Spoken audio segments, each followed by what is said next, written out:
this Thursday. Everyone loves breaking news. Everyone loves new news. You know, sometimes this time of year, there's not a lot of breaking news. There's not a lot of sports happening like we're used to during certain parts of the year. However, we'll definitely take breaking news right before the show starts any day of the week and even on Sunday. Welcome into Wire to Wire. He sitting across from me is Diesel. I'm Cole Bryson. So good to be with you on this beautiful Thursday afternoon here in the upstate as college football has some big news when it comes to the college football playoff. Heather Dinich has reported that college football playoff will be moving to straight seeding. This is breaking news as of 2/18 today. The 12-team college football playoff will move to a straight seeding model this fall, rewarding the selection committee's top 4 teams with the top 4 seeds and the first round bye. Diesel, the days of the short-lived days, by the way, of the conference champions automatically being the top 4 are in the rearview mirror. Yeah, I loved that model. I love the previous model because it introduces a little bit of chaos, but I love the chaos, right? I love that winning your conference was the most important thing to any team because not only do you win your conference and you get that feather in your cap, but also it's the only way to ensure a first-round bye in the college football playoff. The problem is the higher-ups, those that wear expensive suits worth far more than my car, those guys don't like chaos. They don't want things left up to chance. They want to control every single bit of it that they can possibly control. And, well, this is what we get. On the stream, JD says, how dare you start by not wishing Diesel a happy birthday? That's more important than any breaking news. And he also says, Tolo, just so happens I did put a banner right there. Look at that. Aww. Happy birthday to the old man. Can you please give your address for people to send your AARP card in the mail to? 40, right here, 40. That's my address. I like it. 40-something, right? 41. 41. I don't feel a day over 30, though. That's the problem. I feel like this is my tip for all the Tolos who are getting seasoned like myself. Try to stay as immature as possible. I mean, that's how you stay young. Stay immature. You know, when you do get like, I feel like when you get past 25, birthdays really don't mean it. Like, it's your birthday. But, like, once you get past the age of 25, it's just like another day. It doesn't really have, if you're a married man, then you can ensure, like, it's the one day a year where you know you're going to get some. And outside of that, it's just like, okay, here's some cake. You really went there. Well. You really went there. So happy birthday, Diesel. Happy birthday on that note. Thank you. He is getting older and older by the minute. If you're watching the stream, if you're trying to watch on Twitter is down currently for us. I don't know if it's down for everybody, but they are experiencing some issues with Twitter at the moment. So hopefully we'll be back on Twitter soon live for you to watch the show on Twitter, Facebook, and YouTube. But right now, Facebook and YouTube is where the show is streaming. Before we dive back into the college football playoff discussion and the big breaking news today, let's go to the phone lines. They're open, 844-FAN-PHONE, 844-326-3663. Dewey wants to chime in. It's the Daily Dewey that we haven't had in a few days. What's up, Dewey? Yes. First of all, happy birthday, Diesel. I hope you have a bad day. Are you going to sing to me, Dewey? That's the only thing that can make it worse. Oh, happy birthday to you. Oh, happy birthday to you. Oh, happy birthday. Your underwear smells. Happy birthday to you. Oh. Yeah, I was right. It made it worse. The college football playoffs, that's a good thing they're doing, but they need to get rid of the committee. The committee is fake, and they're PlayStation 5, and they need to just do the NFL style. The NFL don't have no committee, and they could pick their playoff teams. Wow. But we need talking heads and committees and just a bunch of nonsense. It's all made up. It's all rigged, and it shouldn't be. But at least now someone like Clemson who goes 7-5 and wins the ACC championship because the rest of the ACC sucks. That they don't don't get a first-round bye because they don't deserve it like last year. Oh, happy birthday. Oh. God, what an epic all-time call right there. That's the most we've ever gotten out of a Dewey call in one. Epic. That was, Wow. rapid fire, shots fired on. It was like a machine gun there for a minute of which I love, by the way. But, man, it sure was a lot of there, Dewey. Appreciate the phone call. Before we get back into the conversation, a big show for you Tolos today. JD mentioned it on the stream. One of the best segments in radio history is on the docket today. 5 o'clock, the Tolo Takeover. Your chance to take over these airwaves with whatever it is that you want to talk about. We're going to get into what happened last night in the biggest choke job in sports history. Diesel in the next segment. I'm going to admit something to you at 3:45 that I've changed my mind about. Grayson Mann, TigerNet.com, joining us around 4:20, 4:25. He'll be checking into his hotel in Durham for the ACC tournament. Rob Gronkowski is a little strange. Audio Blitz, daily, huge show coming your way today, so stay tuned for that. The best thing to do is to turn it on and leave it on. But under this new format, in case you just tuned into the show 6 minutes late or so, Diesel, the selection committee's top 4 teams will receive the top 4 seeds and first-round byes, regardless of conference championship status. This was approved by 10 FBS commissioners and Notre Dame athletic director during a recent meeting. See, I think they didn't like it. The committee didn't like it that the seeding of 1 through 4 was taken out of their hands.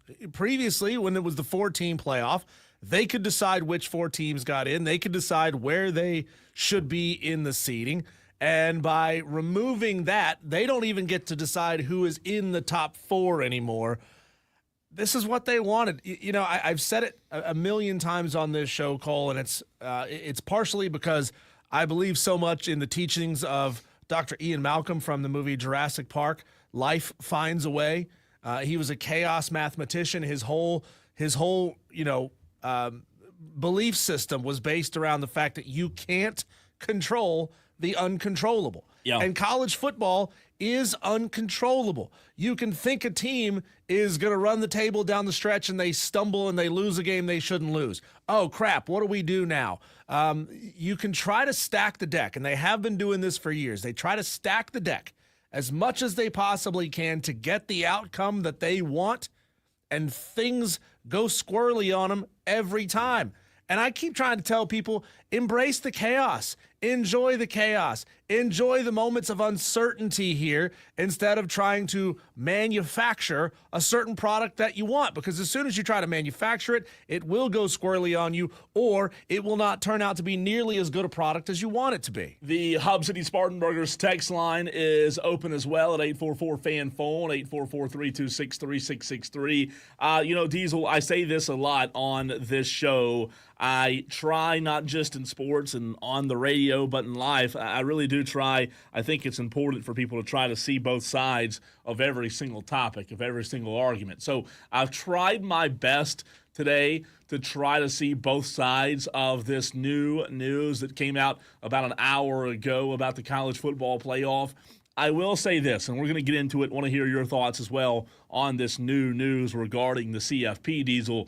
I do believe that this move kills and absolutely kills, one more time, kills conference championships. If seeding is based strictly on rankings, then why even bother crowning a conference champion, right? The regular season has lost some of its edge in my mind, and the playoffs just became a beauty pageant, not a battle of actual champions. So when you look at the cons of this, that's where I go. Conference championships no longer mean anything. This is becoming a beauty pageant. It's all it's becoming, and the regular season is losing some of its edge, because if you're not having to compete for a conference championship, then what are you competing for? Just to make it into the college football playoff. Lane Kiffin said it. We had the conversation many, many times last year.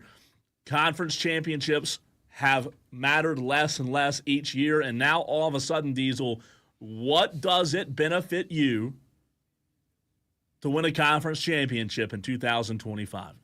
Nothing, because if you've already won your regular season championship, it would behoove you to recuse yourself from a conference championship game. And I don't remember who it was that we were speaking to about this. It might have been 2 or 3 weeks ago when you were out. I had Chris Phillips of SEC Unfiltered on the show, and he was telling me, I think it was Chris, was telling me that there were people behind the scenes in the SEC talking about having the regular season champ, assuming they are a standalone champ, not a tie, but the standalone champ recuse themselves from the SEC championship game and essentially have number 2 and number 3 play each other as a showcase. And that way, the number 2 and number 3 teams who, undoubtedly had great seasons can compete for one more data point that could jump the other. Now, then it begs the question, well, what if number 2 loses to number 3? Doesn't it screw the number 2 team? If we're trying not to screw the number 1 team, we're just now potentially screwing the number 2 team. And I'm not sure that we've really accomplished what we thought we were going to accomplish. And Cole, I don't see conference championship games going anywhere anytime soon because they just make so much damn money that there is no way they're going to remove these things. And again, what did we talk about yesterday? What did we say on the show yesterday about the way college athletics and specifically college football are designed now? It's what the fan wants is long gone in the rearview mirror, right? Conference championship, to your point, probably not going to go anywhere. But let's take, for example, last year, Diesel, what happened with Tennessee? The Tennessee Volunteers last year, to Lane Kiffin's point that I just brought up a minute ago, Diesel, Tennessee, even though they got shellacked in the college football playoff, if you remember, Tennessee had the best draw. Not in terms of who they played, but let me rephrase it. Tennessee had the best landing spot. Do you remember what happened to Tennessee last year? They did not play in the conference championship game. But guess what? They found themselves where? In the college football playoff. And Tennessee, I know the outcome against Ohio State was not good, but Tennessee had an opportunity to prove to everyone that conference championships meant absolutely zilch because they didn't play in the conference championship a season ago, Diesel, and then you turn around and you have teams who are playing the conference championships. The loser all of a sudden might get booted out of the college football playoff. They landed in a safe spot, even though they didn't win the first round game. Look, this is interesting. It's very interesting. I think college football fans will definitely have an opinion on it, whether it's good or bad for the sport. Well, here's the problem. Fans won't vote. Fans who don't like this won't vote with their viewership. They won't vote with their lack of attention because they're going to watch anyway, right? I mean, what difference does it make to them how the seating is put together? They're going to watch it. Yeah. If you're unhappy with this, if you just love conference championship games and you now think they're completely bunk and they don't mean anything, you're still going to watch the conference championship game. You're still going to watch those teams play in the college football playoff. I mean, that's why these officials don't take the will and the whims of the fans seriously, because the fans ultimately don't really care. Like, you may have an opinion on it, but you don't care enough to not watch. Quick question for you. We hadn't touched on this yet. Do you think what happened with Clemson last year had any effect on this? Because think about it. Clemson could have been the reason this got changed. Clemson backdoored their way into the ACC championship, Diesel, and many thought Clemson could. They ended up being, 12 or whatever it was, toward the bottom of the ball. But because they were a conference champion, many people thought they might be 4. Well, it's Clemson and Boise State. Yeah. It's those two. You had 2 moments of chaos that the suits could not predict, and they said, well, that's too many. We can't let that happen. That's why I try to caution everybody. Slow down a little bit.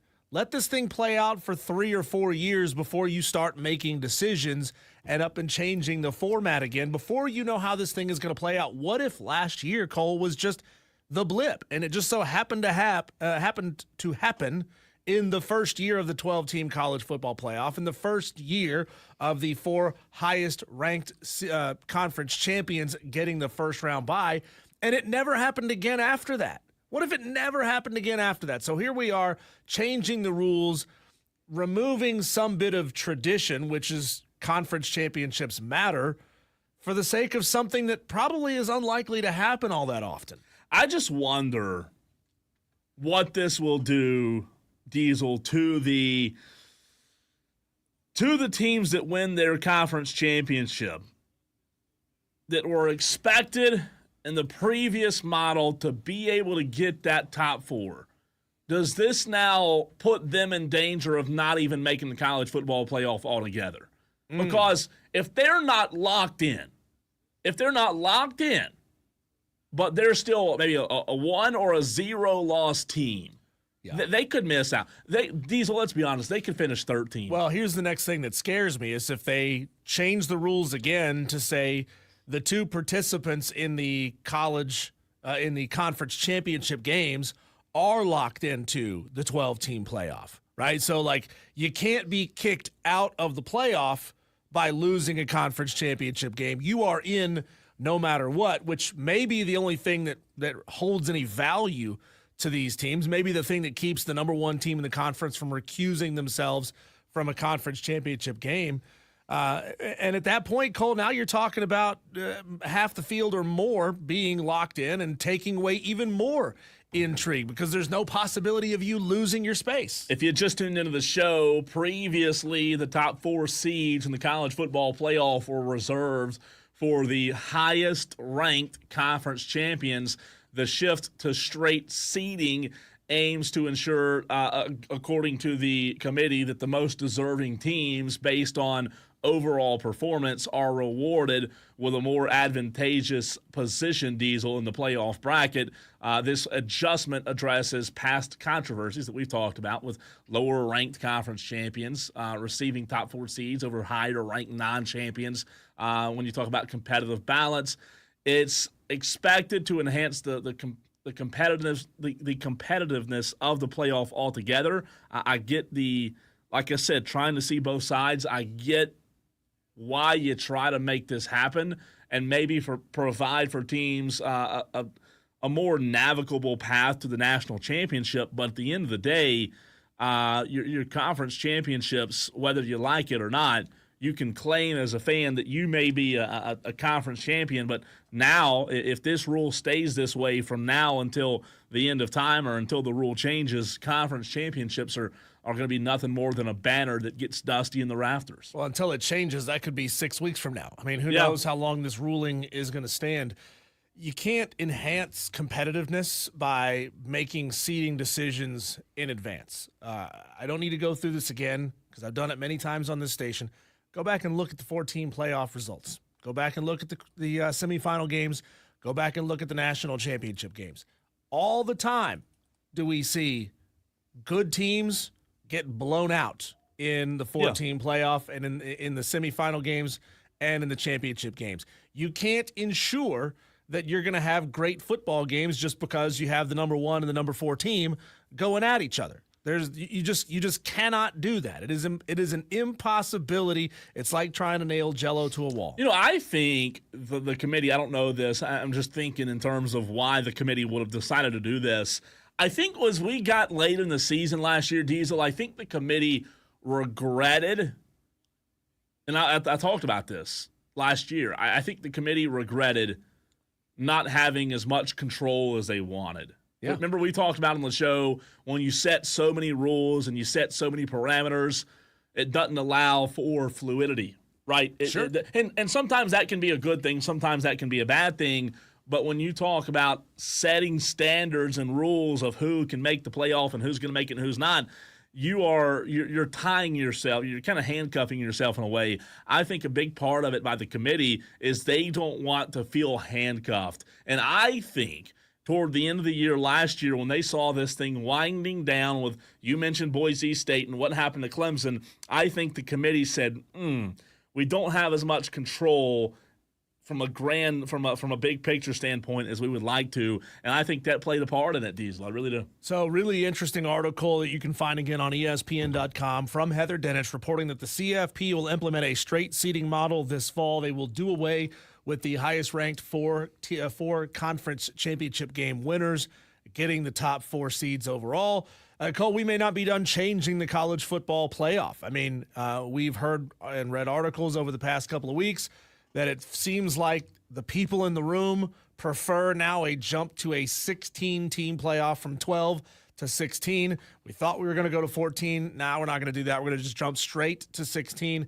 Give it 3 years. They're going to jump to 18 because they'll have a couple of play-in games now. And pretty soon, it's anybody inside the top 25 is going to get into the college football playoff. Look, I was a student and a fan of my team when they were in the FCS, and I loved the 16-team playoff. So I'm not as scared of a 16-team playoff as a lot of people out there are. I loved it. I saw teams jump from the lower in that ranking in the 12, 13, 14 range, make deep runs in the college football playoff. And some people will say, well, can the 16th team really win this thing? Is that really what it's all about? Isn't it about making a run, making the farthest possible run that you can in the playoff? I mean, you could certainly say, can 68 teams win the national championship in the NCAA tournament? Probably not. But the fun is seeing how far you can advance.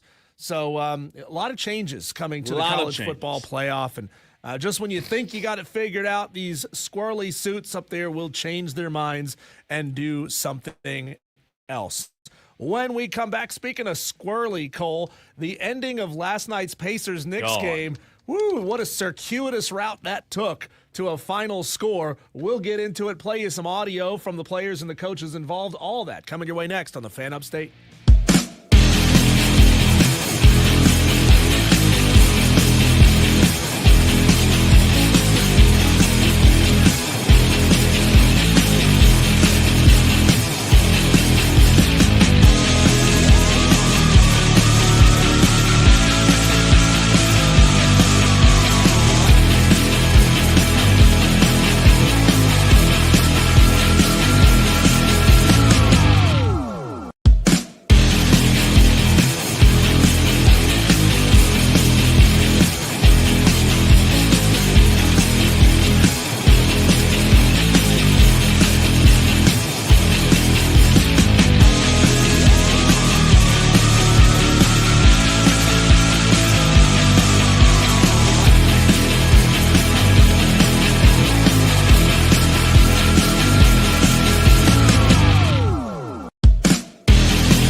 Halliburton.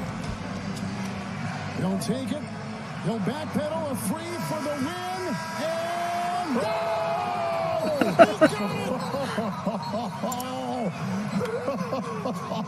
One of the craziest endings to a playoff game I've seen culminated. Long time. How about that? Mr. Clutch Tyrese Halliburton comes through in dramatic fashion. Right there at the very end of the game. A buzzer beater, toe just barely on the line, so they had a lot to figure out. Did he get the shot off? Obviously, if you watch the game, you saw Tyrese Halliburton down 2, bring the ball up the court. He drove into the lane, Cole. This is the crazy thing. He drove into the lane and had potentially a little floater from about 7 feet to tie the game, and you would think that that is a much higher percentage shot than backing off and shooting from 3, but that's not what he did to take the short shot. He backed out to take the long shot, and with time expiring, with his toe just barely on the line, he goes for the win, and the ball bounces off the back of the rim straight up, feels like it hangs in the air forever, and then it drops right back down through the hole. What a crazy finish to regulation in that game. You've got to love teams, Diesel, gifting you with great, over the years, over the course of years, gifting you with great choke jobs. Last night was one of the greatest choke jobs we've seen in a very, very long time. Not to overreact, because we do that on Monday, but a little bit of overreaction on this Thursday. Huge choke job. 14-point lead, Diesel. 14-point lead that the New York Knicks had with under 3 minutes to go in regulation. The Pacers mounted a historic comeback. A lot of history happened last night. We've got some crazy stats from last night's game. I have some screenshots that I saw this morning that JD's already mentioned that are just ridiculously stupid. I will say this. The series is not over.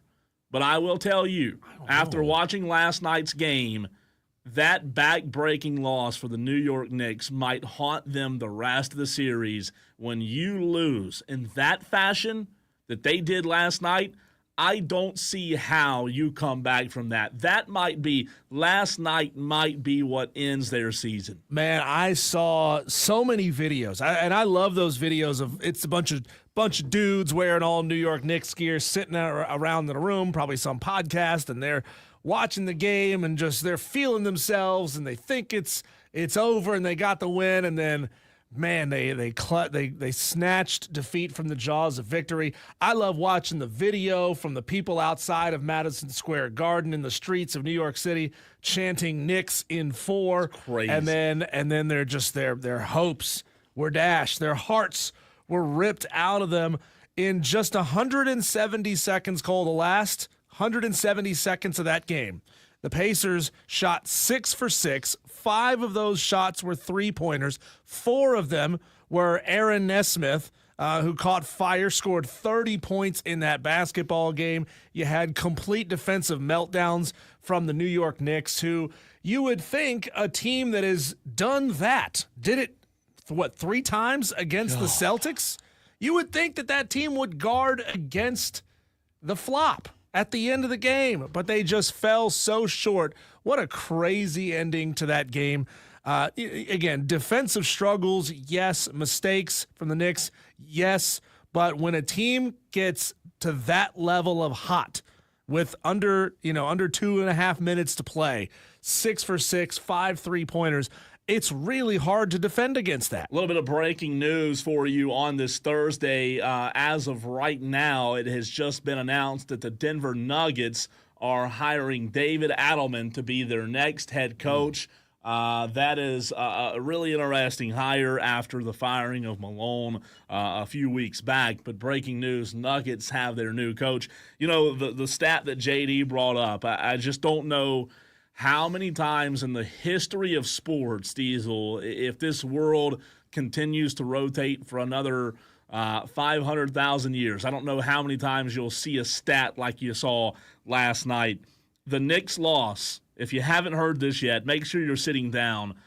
The NBA teams, Diesel, that were leading by 14 or more points in the final 2:45 of regulation had previously been 900, 94 and 0 in playoff games. 994 and 0. This is the first time ever that's happened. Out of 994 attempts, I don't know, as long as I've been alive, I don't know in your birth. That's an absurd stat. You're 41 today. I don't know if you live to 81 if you'll ever hear a stat like that. That is absurd. Yeah. That's crazy. I just wonder, Cole, and you brought it up there, the psychological toll on the Knicks. I mean, they're a gritty team, right? Yeah. They have been this whole series, but man, when you have the game in hand and you blow it that hard Mentally, man. how do you come back from that? You don't. How do these Knicks fans come back from that? Like, they got another home game here in a couple of nights. They got to get themselves up for game number 2. I wouldn't show up. Empty I'm not arena. kidding, man. The psychological standpoint that you just brought up that I was touching on a minute ago, you don't realize, like, this could break them. Like, this could be like donezo. I mean, you just don't lose a 14-point lead with under 3 to play. It just doesn't happen. And from a mental standpoint, how do you come back from it? Your question. Yeah. Sometimes you don't. Sometimes it doesn't matter how talented or how talented you are or your team may be. Sometimes things like this can be the nail in the coffin. What a horrible way if this were to end their season and they just don't look like themselves, Diesel, which I don't know. Maybe they'll bounce back. Yeah. But this was just this as big as a choke job as I've seen in sports history. On the other side of that, I mean, you better hope if you're the Pacers that you win that game in overtime, because you got Tyrese Halliburton doing the choke sign on the court right after hitting that tying 2 that sent this game into overtime. If you lose that game, now we're turning this thing around and calling Tyrese Halliburton a clown. What an idiot. Why would you make a gesture like that? Now you just motivated that team. But, I mean, he is insane. His clutch level, I don't play basketball games, like basketball video games, but there's got to be a clutch meter on Tyrese Halliburton right now that is just off the side of the screen because it can't be measured. It can't be. And I'll tell you this, Tyrese Halliburton's always been well known in basketball circles and NBA fans as a really, really good player. But Tyrese Halliburton, in my mind, Diesel, he has now this season not only gone from a really good player, but if he were to win a championship, Tyrese Halliburton has now taken the elevator to the next level where you start talking about Tyrese Halliburton as one of the best in a long, long time. MVP candidate, for sure. Oh, without a doubt. I mean, he's just so good. Thomas at 423 texts the show, which you can do on the Hub City Spartanburgers text line. He says, how do you give up 7 threes to one guy, SMH, and the Knicks don't play defense 7 in a row? Yeah, but OG Anunoby, who had been on him for a majority of that fourth quarter, he's usually a pretty good defender, and he just couldn't contest those shots. Let me tell you what I did. You're going to laugh at this. I went outside last night. At 3.5 minutes to play, I went outside. My neighbor was outside with his dog, and he was kind of like behind my back little patio area. I looked at the TV. It was like 3:20-something. I said, this game's over. I walked outside, talked to him for probably 10 minutes, and I came back inside, and I said, what in the world happened? I think a lot of people did that. How do you lose that game? I would love to know, because they do this. Yeah. You put together a quick doo-doo yesterday. I did, yeah. I like to slow my doo-doos down. They do this. They do measure ratings in real time. Not here in this market. We in radio here, we use a diary system. But other markets use diary. Oh, okay, gotcha. Yeah. Well, you were on the poo-poo. My stomach's so sensitive Crying lately, out man. loud. All my poo-poos are fast. It's just. But no, like the biggest games, they have like live rating systems, and I'd love to watch just like how this thing spiked and tanked over that last. Oh man. Fourth quarter of that game, and just, I mean, how many people were watching, almost like your situation, were watching, and then didn't know that this thing got close and didn't turn it back on, left the arena because they thought it was over. I love those. I love those moments when I'm just trying to think. Wasn't there a famous one with LeBron when he was in Miami and a bunch of Heat fans left the arena? and they started making this crazy comeback. Was it the Heat? Maybe it was with Might have Cleveland. been, I'm not sure. But they started making this crazy comeback, and everybody starts rushing back to the arena, but they can't get in because it's no re-entry, and they're standing outside like, what do? We left early. That's why you don't leave early, man. You don't leave early. It's one of the, like I said, it's one of the most devastating. I will say this real quick before we run to a break. I do think it's one of the biggest choke jobs. However, somehow, some way, Diesel. Somehow, some way, if New York can come back from this, I think it might be as much crap as we give New York today.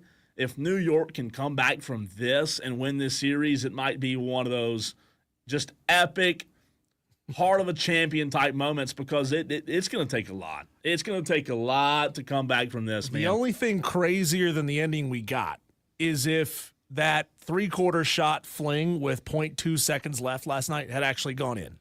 Right? Crazy. I would have never even thought of that strategy. Reggie Miller on the sideline, which how awesome is it for Reggie to be calling Pacers games in the playoffs, the resurgence of the team that he built. He said it. He said, why didn't you just hand the ball off to whoever that was guarding the inbounds pass? Like, he's not going to be able to get a shot off in 0.2 seconds. You just hand it off, game's over. I would have never even thought of that strategy. But if that had gone in, wow. Yeah. How crazy could that have been? Well, Diesel, I've changed my mind on something we talked about a couple of weeks ago. I know that doesn't happen much, but I'm here to tell you I think I was wrong. I'll tell you what we were talking about and why I've changed my mind. That's next.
You know, a couple of weeks ago, Diesel, you and Madcraft and I and a bunch of other Tolos were having a good debate. Madcraft was on the stream, I believe, where you can watch the show. We're not on Twitter yet today. We're waiting on Twitter to get their crap together. Elon, Elon. Get your network or your platform fixed. So Twitter's having some issues, so we hope to be live there soon. But we were having the conversation about the game, the sport of golf, being more difficult than the sport of baseball.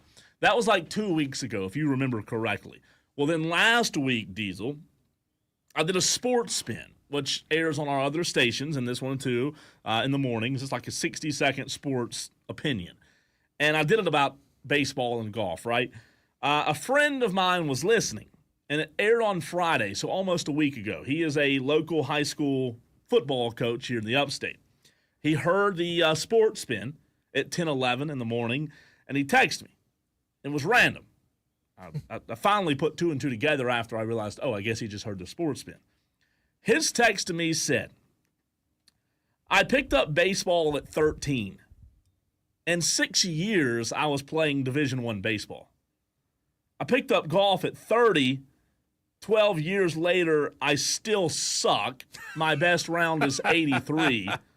So his point being that he didn't start playing baseball until he was like 13, 14 years old, and he ended up playing college baseball, right?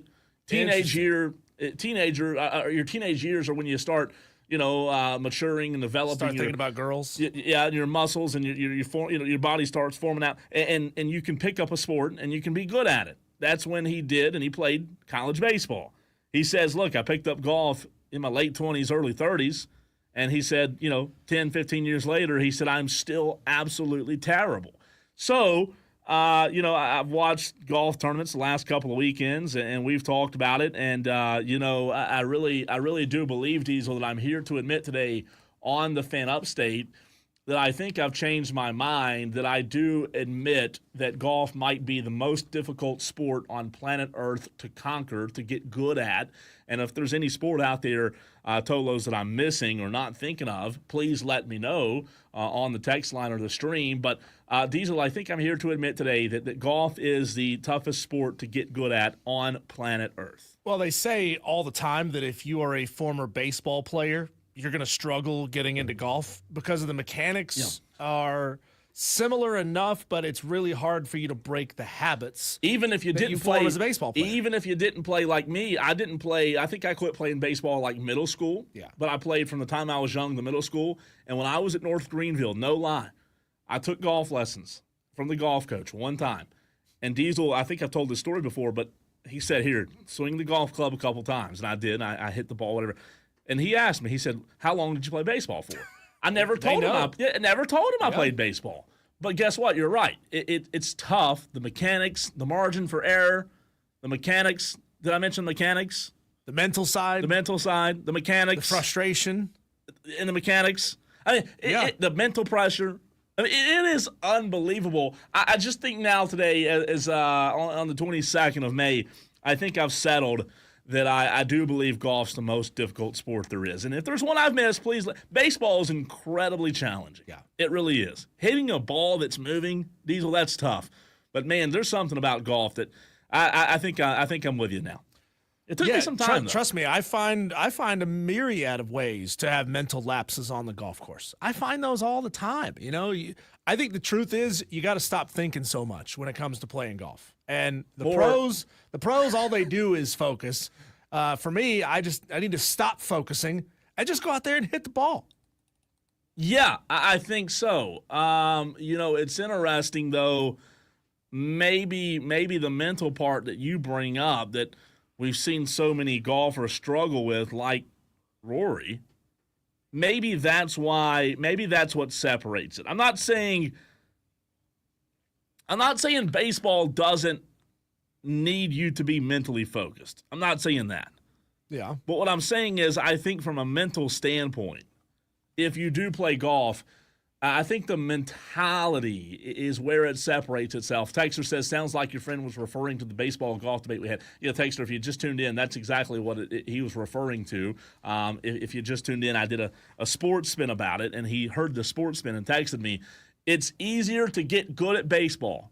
If you and I right now wanted to get good at baseball today, you and I could get better at baseball quicker than we could at golf, right? You agree with that? Think about this. If you and I said, all right, let's go out there and get to the point where we can knock singles out there on the field. It's just keep it as close to comparison as possible. Just go out there and be playing against pitchers that are throwing decently hard, but not like 95 miles an hour. Decently hard guys throwing in the 70s and the 80s. High school pitchers. I feel like we could probably get to the point, Cole, where we could put the ball in play fairly regularly. But when you compare it to golf, and I do wonder, Cole, how much of what your friend was texting you saying, he said he had spent, 6 years playing baseball before he went off to play Division I ball. You also, at that age, you're your most moldable physically. That's right, at that age. And he's getting constant coaching, probably, every day in high school. I don't know how much he played other sports or, in the off season back then, if you spent your off season working on baseball or if he spent his off season chasing girls or playing basketball or whatever it may be, as opposed to going out and taking a couple of lessons and hoping that fixes your game. It can't. The truth is, if you're an okay golfer, and I'm talking you're probably shooting in the 90s, just to bring your score down into the mid to low 80s, that's probably going to take you a year of regular lessons with an instructor who knows how to fix a golf swing. Imagine if the fairways, and again, this is a weird illustration, but I'm going to say it anyways. Imagine if the fairways in golf were as wide as a baseball outfield, and your only goal was to hit it where they ain't, because that's what the goal of baseball and softball is, right? Like, that is the goal. You hit it where they ain't. That was the old saying we all said growing up, hit it where they ain't. That's your goal. In golf, your goal is to not hit it where they ain't, but hit it on this fairway, right, that's condensed. True. And that's a big part of it. And also, they put pesky things like ponds out there. Yeah, why do they do that? Tall grass. Why would they do that? They put bunkers. Could you imagine, Cole? Can we make this? Maybe this is how we make our millions. Maybe this is how we get out of radio and make our millions. We start a golf course that is built for terrible golfers. Yeah. Right? You Like have a golf field. course like a baseball field, right? You have no obstructions out there whatsoever. There's no hills. There's no tall grass. There's no bunkers. There's no ponds. There's no turning left and right. All you got to do is get it out there in this 180-degree range, and then you just get to play from there. And that's what makes golf so hard, though, right? That's what makes golf so difficult. It's like the thing that Williams-Brice Stadium does at South Carolina. They had I don't know if they've already had it, but I saw some ads on it where it's like the upper deck golf. Have you seen that? I have seen that. That looks awesome. It hit them in the rings and stuff on the field. If your only goal was to hit it off the upper deck and keep it in the stadium, you know what I mean? I think I can do that. Now try being up there if you're a little iffy with heights, being way up there, standing on a platform made of wood in the high breeze, and you got to hit a golf ball accurately? Come on, man. That's hard. That's hard. It is. That's what I'm saying. That's why I'm conceding. I'm conceding. What's the movie? That's why they call it the game of a lifetime. Yeah, it's. I'm here to admit that I've changed my mind on that. So there, and Madcraft. I don't know where he is. If he's asleep today, I hadn't seen him in the chat. The one time I admit that you and Madcraft are right, and I'm changing my mind. I guess he's on vacation or something. I don't know. Cole, when we come back, let's hear what happened in the last 24 hours of sports. So much audio to get to and to react to. Your Thursday Audio Blitz is next.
Tolos, we appreciate all of you that came out to see us yesterday at Ingles Markets in Greer. We had so many. April Mosley came out. Rick and Greer came out.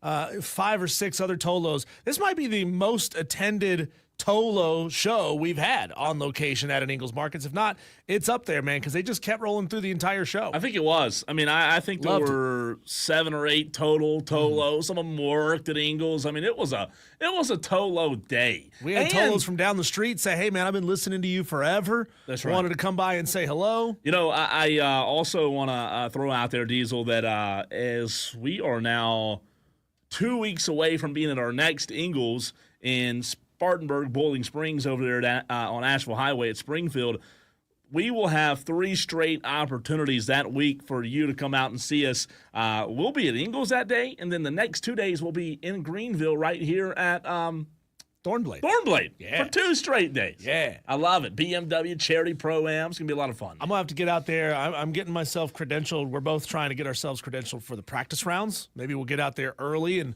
walk the course. I've never been to a pro golf event. Now, this is on the Corn Ferry Tour. It's not a PGA event. It's Corn Ferry. But I've never been out on the course while a practice round is happening. You just get to walk around. It's fun. As long as you stay off the fairway, you're good to go, right? Yeah, it's fun. That's where I Nice. went last year to Quail Hollow for the Wells Fargo was the practice round. The what's fun about it is the golfers are relaxed. They're laughing. They're cutting up. They'll talk to you. You know, the celebrities, I don't know if all of them will be out there for the practice round. Some of them may be. Some of them may not be, Diesel. But, yeah, it is. You know, I've talked to a lot of people lately who went to was it April that told us this yesterday? Yeah. That a lot of people prefer going to the practice rounds over the actual tournament. Yeah, I can imagine some. And you're still watching professional golfers do what they do. I like It's both. just not nearly as packed as it is for those big-time rounds. Speaking of PGA and professional golf, the Charles Schwab is underway right now at the Colonial Country Club in Fort Worth, Texas.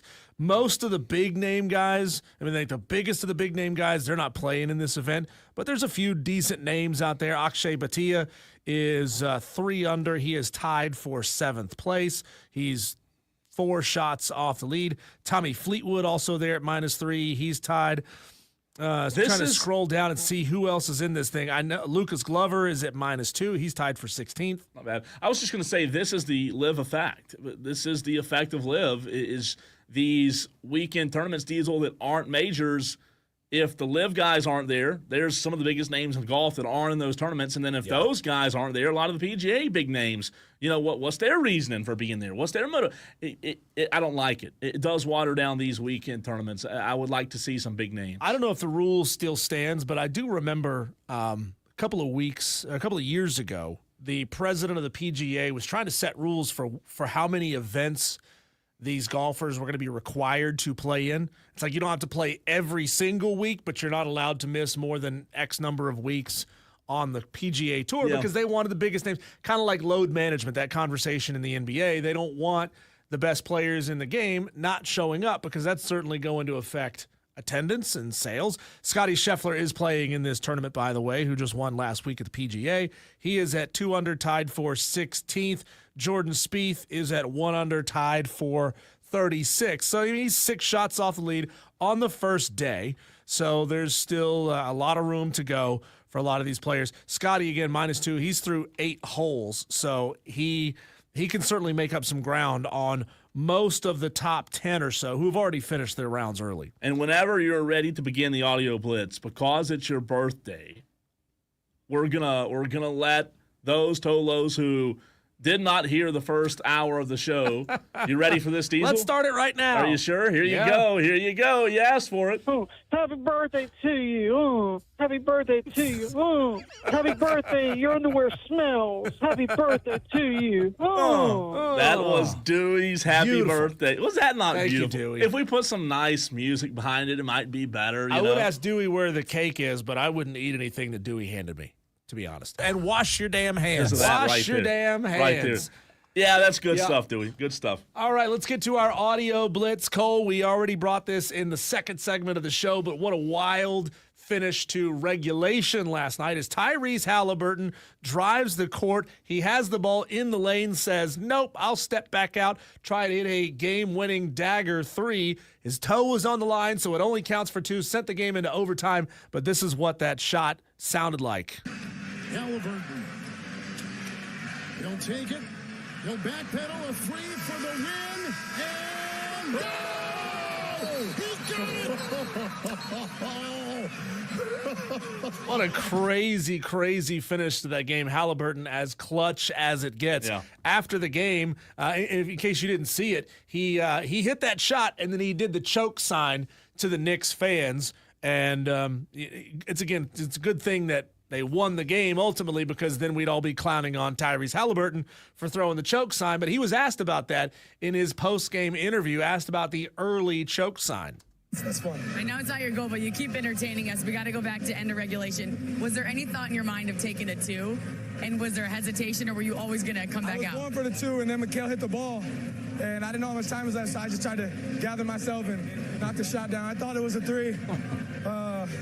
I tried to hit the celly, and it didn't work, but we finished it in overtime, so, man, I'm so and you had to do the choke sign, too, right? Yeah. Everybody's been wanting me to do it. I was going to hold it for the right time. That felt appropriate, and then, it went to overtime. So, we're going to have to save it for later. You know what I love about Tyrese Halliburton? He's got a lot of joy in him, right? He's out there playing the game. He's out there having fun. Unlike what LeBron said about the Celtics, they're not bored. They're out there having a good time playing. And he also went on to say, winning is fun. And, yeah, winning is fun, so don't get bored and cost yourself a series. You know, I was just thinking about this when you were playing that audio. We've had this conversation so many times during these NBA playoffs. I think, as we've seen so many good games, so many wild finishes, these playoffs, so many epic comebacks, I think this is the playoff diesel. This is the NBA playoff of who needs it the most. Meaning, which of these stars need a championship the most to define their career? Is it Jalen Brunson? Is it Anthony Edwards? Is it Tyrese Halliburton? Is it Shea?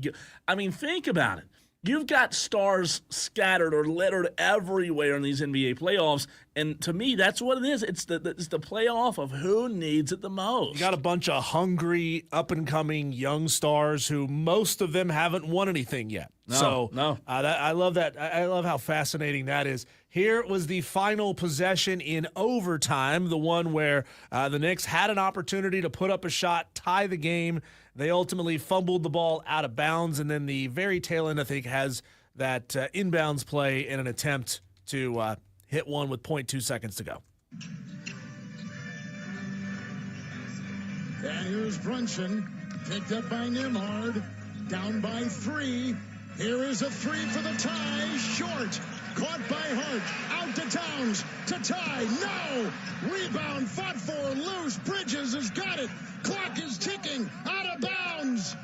It's Indiana's ball with 0.2 to go. And that made it ball game. They had multiple tries there, Cole, multiple tries to win the game and then to tie the game, and ultimately couldn't get it done. The Knicks just went ice cold down the stretch, whether you're talking about the last 2.5 minutes of regulation and then carried on into overtime. They just forgot how to ball. They did. And you know what? I'll say this. We talk about people over the course of time being clutch, having that clutch gene.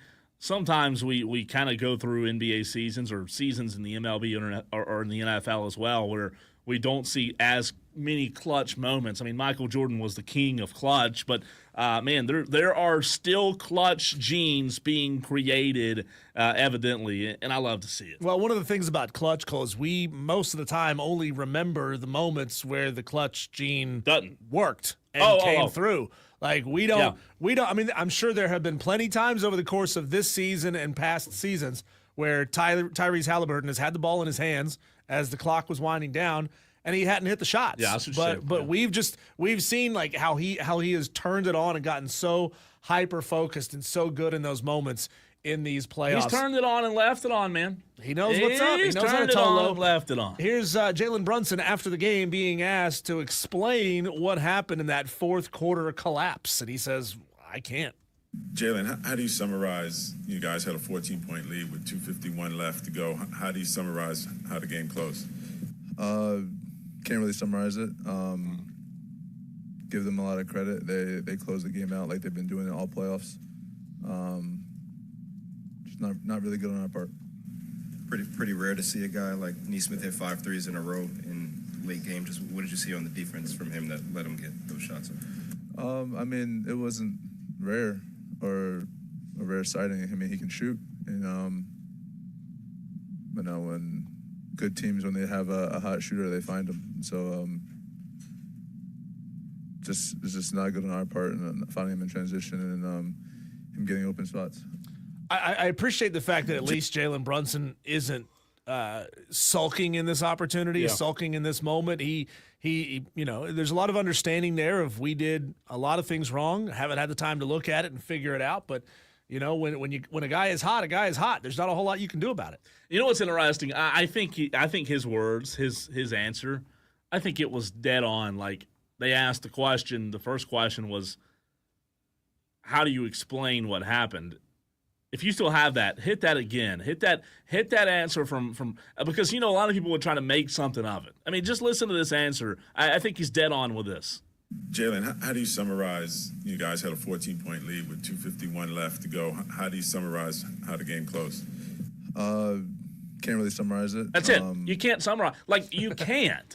That was statistically one of the worst collapses, and maybe the worst collapse, statistically, Diesel, in the history of the NBA. You can't, you just can't. Sometimes, man, like I've seen enough, whether it be high school football or sometimes there are epic collapses, but then sometimes they're just catastrophic collapses. This was catastrophic. I mean, and again, it could be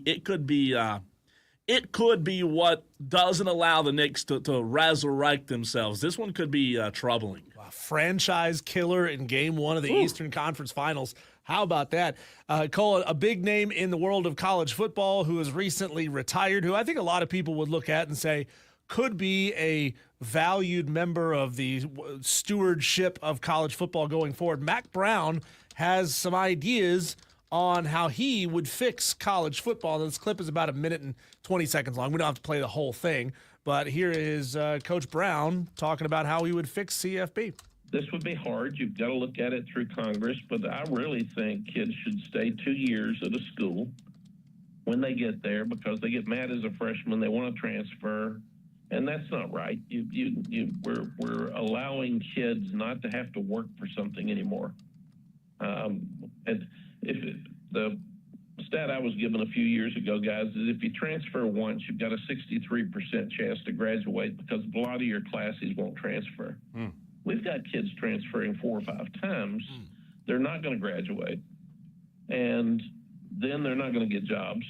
And then there could be mental health tied to it at the end. So I think we've really we're not treating some of these kids fairly by allowing them the freedom to transfer anytime they want.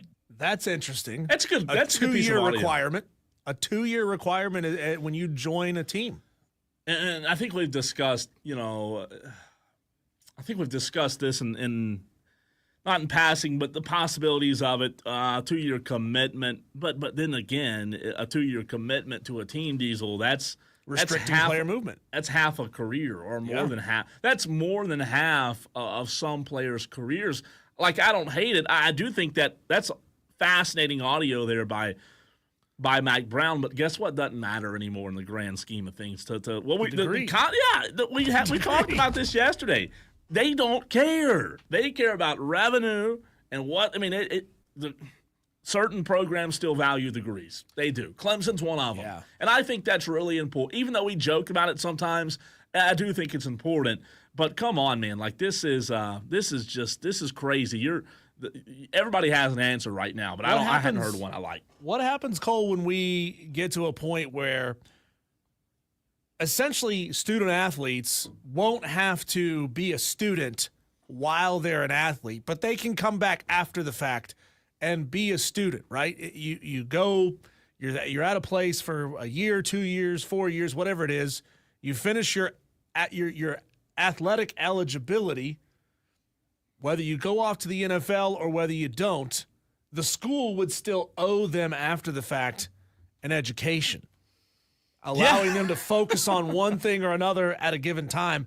I mean, it sounds far-fetched, but honestly, I don't know that it is. But why in today's world, like to play off of that, by the way, those chicken wings look really good. They just made me hungry all of a sudden on TV. Thanks, Buffalo Wild Wings. But in today's world, why do athletes have to worry about that? Why do they have to worry about graduation and classes? Like that's not the forefront. That's not the focus. That's not the reason they're there. I mean, they're not putting them through physics classes, right, to make sure that when they get out of school, they can go be a physicist. They're not making them go to chemistry classes so they can get jobs doing lab work. They're not making them, take whatever class. They're not making them take hard classes, actual educational classes for the most part. They're graduating with a term that I used yesterday, underwater basket weaving degrees, the easiest degrees they could possibly get. Well, it's athletic management. What does that even mean? A kid getting a degree in athletic management, that is a degree that's specifically designed to keep you academically eligible, keep you close to the athletic programs, keep you in the building of athletic buildings so that you can be as close to sports at all times as you could possibly be. Are you trying to insinuate that weaving a basket underwater is more difficult than above the water? I mean, it floats. The basket tries to float. But does the basket float before you weave the basket? So yeah, the wicker strands, they float. Do they? Yeah. Then you got to learn physics and buoyancy. Okay, you got to learn about buoyancy. I think the most important thing on this class would be don't forget you can't drown. Don't forget your breathing apparatus. Right, like you have to be on some kind of tank, right? Right. You can't do underwater basket weaving. Step one, hook up your tank, and then we can talk about underwater basket weaving. I don't know, man. I just the way I look at it is Mike Brown. Look, if there's coaches that we should listen to, like Nick. I mean, he's one of them. He's one of them. But man, here's where I am. We talked about this yesterday with content creation. And content being out there. So much content. And by the way, we're going to get to Grayson Mann here after this break of TigerNet.com.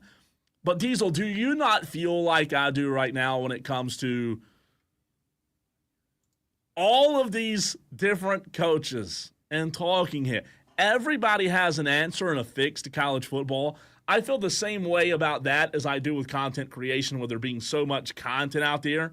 It's hard to consume it because there's so much.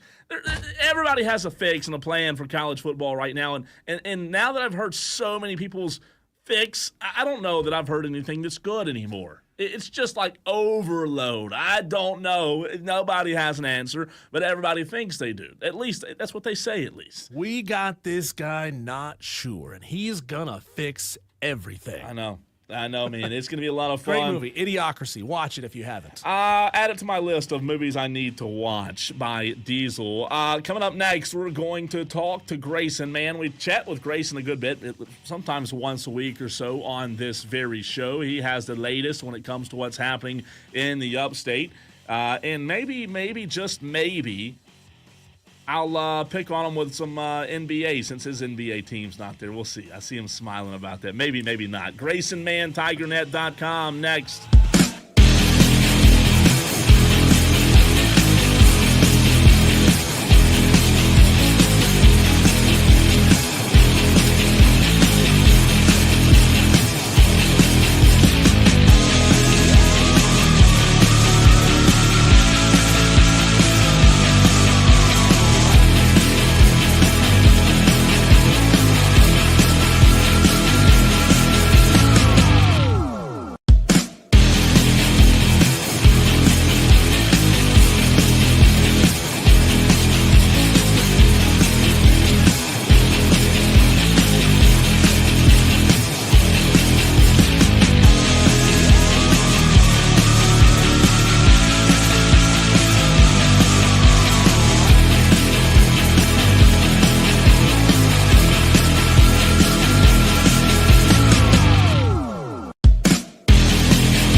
Time to talk all things Clemson in this very segment. Grayson, I've decided during the break I'm not going to pick on you and your Boston Celtics because one of your best players was injured, but I will ask you as an NBA fan, was last night's Knicks-Pacers game the biggest choke job that you can remember in the history of sports?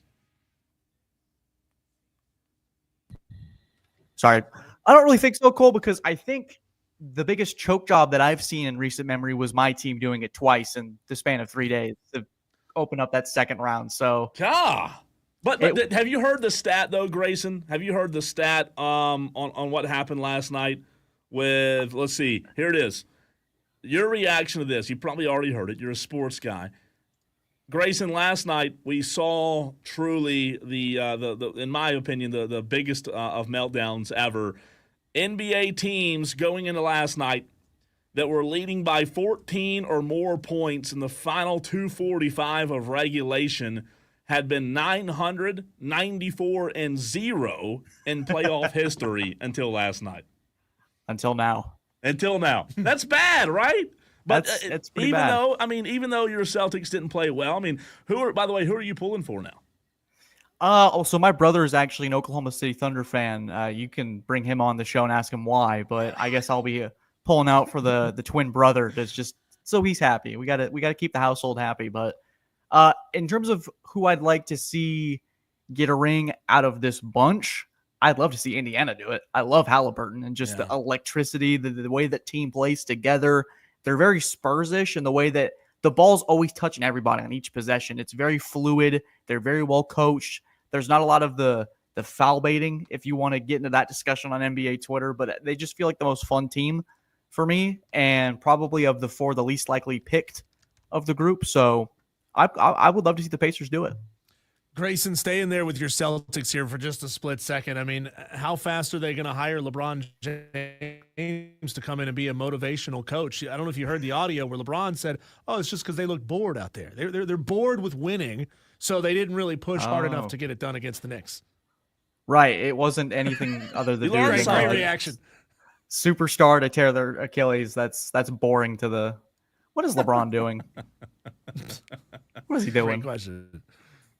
He's being LeBron, Grayson. You shouldn't be surprised about that. Hey, speaking of surprised, no surprises on Clemson's part in the ACC baseball tournament. You are in your hotel room in Durham, North Carolina. Clemson had a really good win yesterday, man. We talked about their struggle to land the plane effectively down the stretch in the regular season, but what they did, against inferior team the last weekend, they did what they were supposed to do. They won a game yesterday. I want to ask you what a Clemson fan asked us yesterday on the air. What should Clemson baseball fans be okay with? Winning a couple games, going home, or do they have to bring home the gold in this tournament?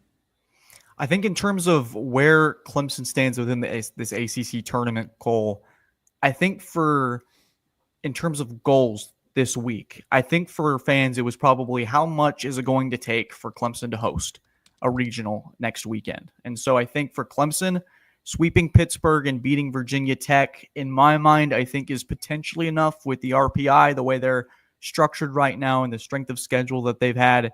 And you want to talk about a bumpy flight. It's like with Clemson baseball, it's like the last 30 minutes of a flight, the pilot gets over the intercom and says, "Hey, it's going to get a little choppy." And then you just start going on a roller coaster. And then the landing isn't too bad. So let's see how Clemson ends up sticking it for the rest of the ACC tournament. This is their get-back opportunity against NC State, a team that severely had their number and handed them their first series loss of the season. So this is a big opportunity tonight for this team to maybe prove to a lot of doubters that this 4-game win streak isn't a blip.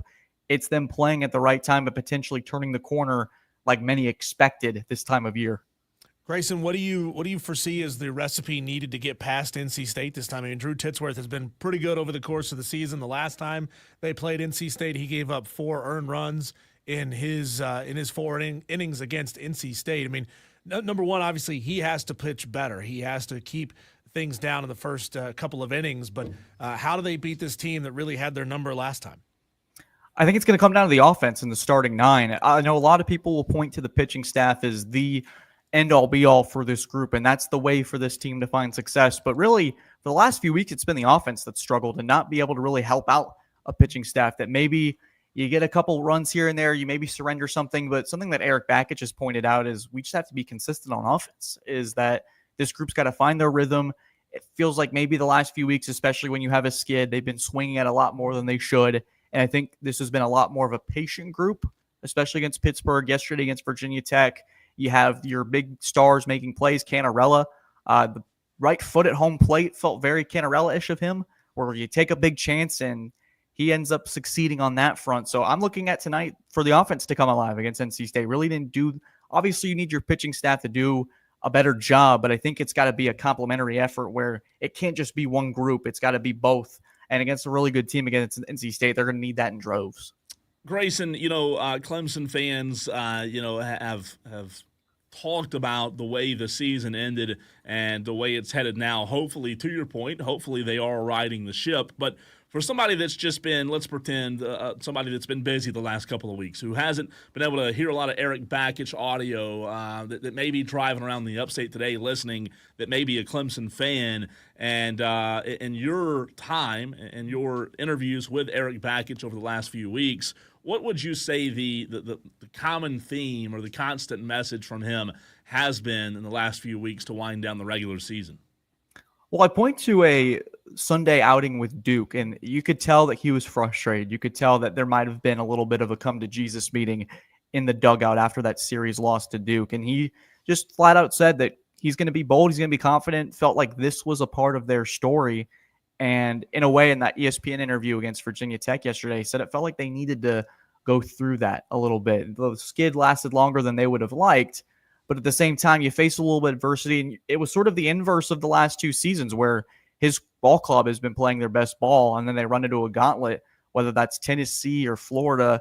It's sort of been the opposite, where you've had a little bit of a bumpier road. Yeah. You've played some sizable competition that on paper you're better than and beaten with Pittsburgh and Virginia Tech. And now really comes one of the Goliaths of the ACC this year in NC State, an opportunity to, if the host hasn't already secured, to potentially say, there's a chance for this group to win the ACC and build that momentum heading into the postseason. But I think for Bakich, he's just been uber confident, and it just sort of has reflected with this group for the last week. How would you say the demeanor of the players changed over that stretch where they struggled and now over the last four games where it feels like they've gotten a bit of their swag back? I mean, you cover this team, you watch these guys almost on a daily basis. Were you noticing any body language changes or issues as they were going through that skid? I just saw a lot more patience, Diesel, with this group, and I think that's the Bakich identity, is the smart, cerebral baseball that gets you down the way. And we had talked to Aaron Fitt, you guys have had him on as well, and he just said that even after the NC State game, how he would characterize this Clemson team is, man, they're just a tough out. Each guy in the order is someone that is really just going to grind the count out and really make you earn it. And it really felt like this Clemson team wasn't doing that in the last few weeks in the series losses to NC State, Florida State. We can go on. But in the last four games, you've seen a different approach. You've seen a more calm, like, hey, this is just how it's supposed to go. And then once the runs and the results started to go back their way, you could see a little bit of a pep in their step.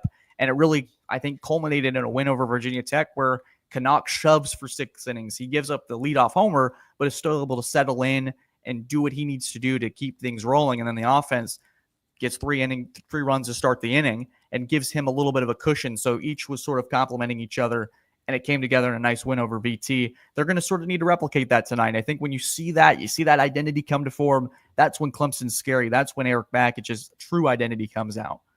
Grayson Mann, TigerNet.com, joining us right here on the Fan Upstate. Grayson, I am going to play the role of a Clemson fan who's not optimistic today, okay?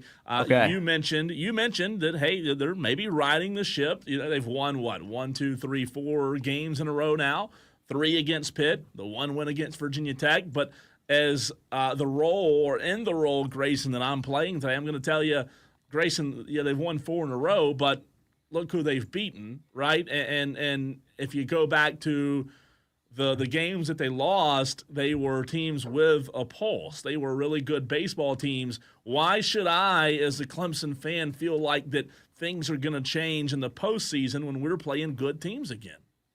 I would say to trust Eric Bakich, and I think there's also a larger body of work than the 2-week skid. I had made a joke. It was a joking remark. Obviously, you don't want to have a 2-week, 3-week skid like that. But if we had placed this in February, I don't know if the attitude and the perception of this program is maybe the same way, because each team's going to go through a little bit of a rough patch. It's just a matter of where it happens. And obviously, yes, the competition got a lot increased in stature, and Clemson did struggle. But there's also some injuries that this group is dealing with. I expect them to get Ethan Darden back for the regionals. That's going to be a nice boost for this pitching staff. I think that it's fair to be, thinking, yeah, this group hasn't really played teams with a pulse. They should be sweeping Pittsburgh. They should be beating Virginia Tech. I think tonight's where maybe you come together, where Cole, the guy you're playing, the Clemson fan that's maybe glass is half empty, they can beat NC State tonight. That's maybe the proof in the pudding that you need to say, hey, okay, this is really starting to turn around. So I do think it's fair. But at the same time, with the way Clemson had been playing, you need to get back against a team that you know you can beat, and you have that result as proof. Grayson, you're there, boots on the ground. You're in this venue. Tell us about Durham Bulls Athletic Park. I know it's been around for about 30 years, so it's not the one that was featured in the movie Bull Durham. But I know there's a lot of history and special vibes and feelings around the Durham Bulls. I mean, there's got to be a little sense of baseball history that is flowing through you being there. Yeah, and I had been there 2 years ago for Clemson's ACC championship run where they won the title. And I remember staying there, I think, for about 5 days, and just the ballpark is so beautiful. It's nice. There's a giant. It's just sort of an environment that just envelops you, and you just know you're in it. You know you're at the Diamond, and so there's just a little bit of an extra vibe to it. It feels like a postseason ballpark, if that makes any sense, where you see it over the overhead on ESPN's broadcast, and you go, okay, stuff's about to get real here, guys. So it's just one of those venues that I think works for the ACC. It's a nice little spot. It's probably unfortunate for a Cal or Stanford to have to fly across the country for single elimination, but if they can keep it at Durham for the foreseeable future, I'm for one okay with that. Grayson, we started the show today with the news from Heather Dinich of ESPN, and obviously this time of year we'll take any kind of breaking news, especially when it relates to college football, but I don't know if college football fans will take this news. The new format, the selection committee's top 4 teams will receive the top 4 seeds and first-round byes regardless of conference championship status.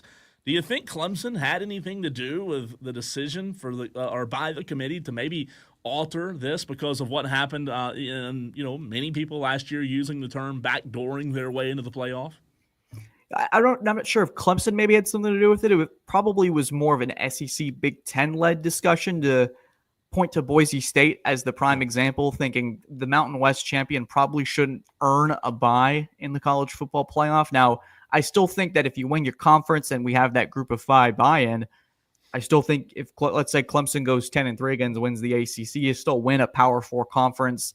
That probably is still deserving of a playoff spot, depending on how you view it or shift it. I do think it drives a little bit more towards a Big Ten, SEC-friendlier playoff bracket, but I think that's the reality of where college football is at right now, and it's how it should be. You should give the 4 best teams in the country the 4 top seats and the right to have a bye and play in the quarterfinals. So I'm fine with it. I didn't have an issue with it. I always felt like the seeding originally was a little wonky, and that it was a guinea pig year. And Ohio State ended up being a team that was the best on paper and got hot at the right time. So still, it opens the door for those 8, 9, 10, 11 seats to potentially get it done. It just is a matter of what's on the roster and what you have in front of you. But I do think this format is the one that should be. Just I'm begging the College Football Playoff Committee to not extend it any further. Do not give us a 64 team or 16 team. Keep it at 12. Let's just stick it there. Well, unfortunately, from Heather Dinich's other reporting last week, she thinks that the prevailing thought is to take this thing to 16 eventually. How do you think it'll affect the way Clemson schedules in the future? Looking at this year, LSU, Troy, Furman, South Carolina. Next year, fairly comparable with LSU, Georgia Southern, Charleston Southern, and South Carolina. Do you think Clemson will strategically try to schedule easier to make sure that they run the table, or will it still behoove Clemson to try to schedule a tough out of conference game on top of the South Carolina series to try to make sure that they get that strength of schedule bump? Well, they are going to have Notre Dame for the foreseeable future once we get to that eventual 16 game schedule. But I think it does de-incentivize a lot of teams to maybe not throw themselves into a gauntlet of a schedule at a conference. So you could potentially look at someone from the Big 12 that is a 10-win team on paper. They know they can take down some of the lesser teams in that conference, but maybe they're not going to schedule LSU to open up the year because maybe that one loss is the difference between 16 and 18. I think it really has created a lot more victims in the space where we're really going to be debating about the 17th best team in the playoffs to get in and compete for a national championship spot. I've always found that concept a little ridiculous. Even with the 12-team format, I mean, if Clemson had won the ACC, there was no argument for them to be in the postseason this year. And so there's just the reality of it that a weaker schedule may not be the end-all be-all. You may be able to get in just fine. And so it used to be the conversation of, man, if you schedule difficult, and that's what Clemson did in the 14 playoff era, was they needed a tougher opponent because they understood the ACC was a little bit weaker as a conference. So you needed that extra bump just in case with the reputation that they had. And I think it makes for a more entertaining product. So this is, I've got my gripes with the college football playoff, and I know that I could potentially take all the airtime, but no one wants to hear me rant for another hour and a half. So yeah, they do. I don't know about that, Cole. Hey, by the way, how would you fix college football? Yeah. How would you fix it? By the way, thanks for Hold on, let me pull up my 20-page document of notes. Hold on, let me. Everybody's gonna fix nowadays. Hey, Grayson, you, I believe, took the trip to Texas back at the end of football season when Dabo Swinney was not able to take care of business in or against Texas, obviously in the college football playoff.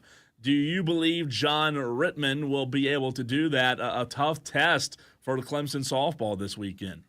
Absolutely. I think this team's got a great shot to take it down. And I think this is a very connected group. It feels a little bit different than years past where it felt like at times you were relying on Cagle to potentially step up to the plate and get it done. And that was sort of the nucleus of the group was, okay, when is Cagle going to make that play? And this year it's been quite different. Collins, walk-off homer against South Carolina. Kylie Johnson wins the ACC against Florida State. There have been so many different moments. We could go on and on and on about the different level of players and talent that have stepped up to the moment. And I think that's made this group stronger as a whole. And they talked about it yesterday, is that trust, each game or each time there's a moment, there's not one person they're looking to. You can look to your left and you can look to your right, and you know somebody's going to get the job done. And so I do think that gives this Clemson team a different level of an edge. And as well as their prowess on the road, they were able to take down number 1 Tennessee. They beat Florida State in a frigid environment up north in the ACC tournament and the ACC championship. So they've got that experience in these big moments in a hostile crowd. And I do think ultimately this is probably the team that gets it done and gets to the Women's College World Series. Wow. Grayson, you covered this Clemson baseball team all season long. You've had a chance to see most of this conference in person. You're there watching. I don't know how many other games outside of Clemson games you're sitting and kind of just taking in as well. But who does your heart tell you wins this ACC tournament? I think right now my gut would probably have to tell me, that is a fan. I really feel like NC State probably right now. I do feel like this is a quick trip for me in Durham, but I could be proven wrong. I just think that's a team that's got top to bottom a strong order, and then you pitching staff, you're 5 or 6 deep and you're able to get it done. There's just so many talented teams in the ACC this year, and we were looking at it for the last couple of weeks as Clemson skidded, is that the margin of error was so tight for a lot of these groups that maybe the 6th best team at the time was maybe the best. And so you saw that order just continue to fluctuate. And so it could be a variety of groups. I do think that Clemson I think, unfortunately ran into a beast at NC State, and we saw that result in Raleigh a couple weeks back. I would personally be a little shocked if they won tonight, but maybe that means another appearance on Wire to Wire about Clemson baseball. So maybe I got my fingers crossed. Listen, you're welcome here anytime, Grayson. We appreciate you as always, man. Hey, I appreciate you guys. Absolutely, Grayson, man. Absolute best. TigerNet.com. Finger on the pulse of what's happening when it comes to Clemson, baseball, softball, football, you name it. He's got it, and we always appreciate him taking time to join us, Diesel. Yes, sir. When we come back, let's get into the conversation that the nation is all over. What was going on inside of Patriots team meetings, and why is Gronk so giddy about talking about it? What's wrong with Rob Gronkowski and the Patriots circa their championship era? We'll get into it next, right here on the Fan Upstate.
Medically speaking, Cole, what happens to your brain and your behavior when you have confirmed CTE?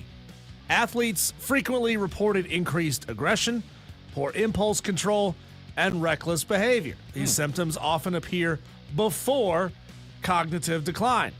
Families and caregivers often describe dramatic personality changes in individuals with CTE, such as sudden rage, impulsivity, or risk-taking, supporting the link between disease and a loss of behavioral control. Which is why we need to hurry up and get Rob Gronkowski tested for CTE. Because my man watched somebody going through CTE and thought what this guy is dealing with, his crazy impulsivity, is hilarious. It's epic. It's awesome. Rob Gronkowski went on a podcast called the Bussin' with the Boys podcast. It used to be on Barstool. It's not on Barstool anymore. Yeah, I'll tell you why later. I mean, they have you ever heard why? The why money, they're not on? The money they got offered from the current look it up. Interesting. Oh my god. Interesting. Well, they had Rob on their show. Seemed like an entertaining show. I've only watched clips here and there. I've never actually sat and listened to their podcast. We talked about it yesterday. There's far too many podcasts these days. And honestly, I think Rob Gronkowski is an idiot, so I would feel dumber if I sat and listened to him for a whole half-hour or hour-long podcast. But here's a little snippet, Cole, of something that should very much disturb you and should have raised some serious red flags at the time years ago before Aaron Hernandez was, killing people. Here is Rob on Bussin' with the Boys. Going back to those moments around him, are you kind of thinking in your head, like, I'm not in this world too much, but there's some shit that this guy's into off the field that I don't necessarily even want to know? Because we heard stories about like him being in the team meeting room, like. I mean, that's a possibility, that one. I may or may have not seen it live. I'm not going to conform. I'm not going to. I mean, I love crazy though. So like, I didn't mind things like that. I was like, wow, like that was pretty epic. Like, I was a wild man myself. So the long bleep section there in the middle. Apparently, Aaron Hernandez was known to very often take his little Aaron out of his pants and start pleasuring himself in the middle of team meetings. And nobody thought, hey, this guy is a little bit screwed up in the head. He's a little bit scrambled. Maybe we should get him off the field and help this guy now while we still can. And the fact that the fact that he went on to do what I don't know at what point of his career, all this was. I would imagine that the majority of his career, given what Aaron Hernandez did and the entire story. By the way, if you've never watched have you seen the 30 for 30 on? It's tragic. It's tragic. It's wild. But yeah, you know what? The bad part about that is people who have seen that and hear what you just said, they're probably not even surprised by it, right? It probably doesn't surprise them. It's sad. It definitely is. It was hilarious, man. Did you see what Hernandez did today? Yeah. He whacked his willy live in a meeting. That's crazy, man. I love crazy stuff like that. All right, Tolos, it is time for you to take over in the very next segment. It's the Tolo Takeover. Whatever it is that you want to gripe, complain, cheer, parade about, it's your opportunity. It may go a segment. It may go 2 segments. Heck, it may go 3 segments, but it's up to you, Tolos.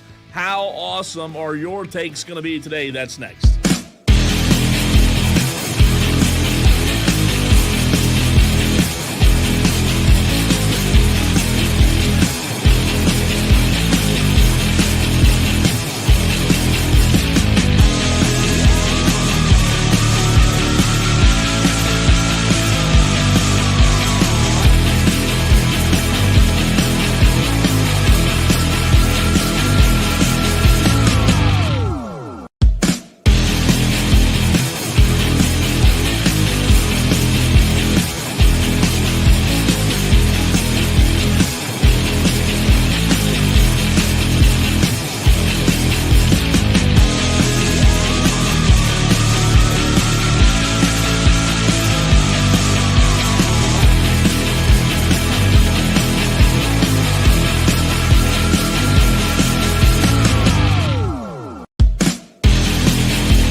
Well, Diesel and I talk a lot about a lot of different subjects, a lot of different topics on this show, sports related, not sports related. And Diesel, it's time to turn the mic over, hand the mic to the Tolos. We present you, Tolos, with the mic today on this Thursday edition of the Tolo Takeover. Welcome into Wire to Wire. He's Diesel. I'm Cole Bryson, 127 watching on the stream, Twitter, Facebook, and YouTube. The phone lines are open. If you have participated in the Tolo Takeover before, appreciate you, as always. If you haven't, you might be one of those driving around that loud. Come on, I'm not going to call in. I listen, but I don't call in. Come on, you can change that mantra today. You can call in today if something, especially Diesel's, bothering you that you want to talk about, or maybe it's positive news as well. I have something that I do not understand that I thought about earlier in the week. I was thinking about this like on Monday or Tuesday. Bless you, by the way, Diesel. And I wanted to get to it in this very segment. You may think I'm crazy. I think I'm going to get a lot of pushback for this, but we'll give the Tolos or JD right now, who is the only Tolo on hold. Tolo's pathetic. Phone line. Yeah, get the numbers up. Tolos. Get the numbers up. 844-FAN-PHONE. That's 844-326-3663. That's the number to call into the show. It's your chance to sound off on anything it may be. Let's first go to the phone lines. JD, you're first. What's up, man? Well, gentlemen, thanks for taking my call. Let me start off by saying happy birthday to Diesel. Yeah. I mean, Dewey sang me a song, JD. What are you willing to do? Call in and tell you happy birthday. Are you in a tornado? That's not bad. I'm outside. The wind is blowing a little bit. Here, let me see if I can move around a little bit. It's okay. I was just asking that. By the way, I'm looking out the windows here. It has been pretty windy today. Pretty windy. There. Is that a little better? Yeah. Oh, yeah. We can hear you good now. Okay, good. Well, yeah, like I said, happy birthday to Diesel. And Cole, you just mentioned things that you don't understand.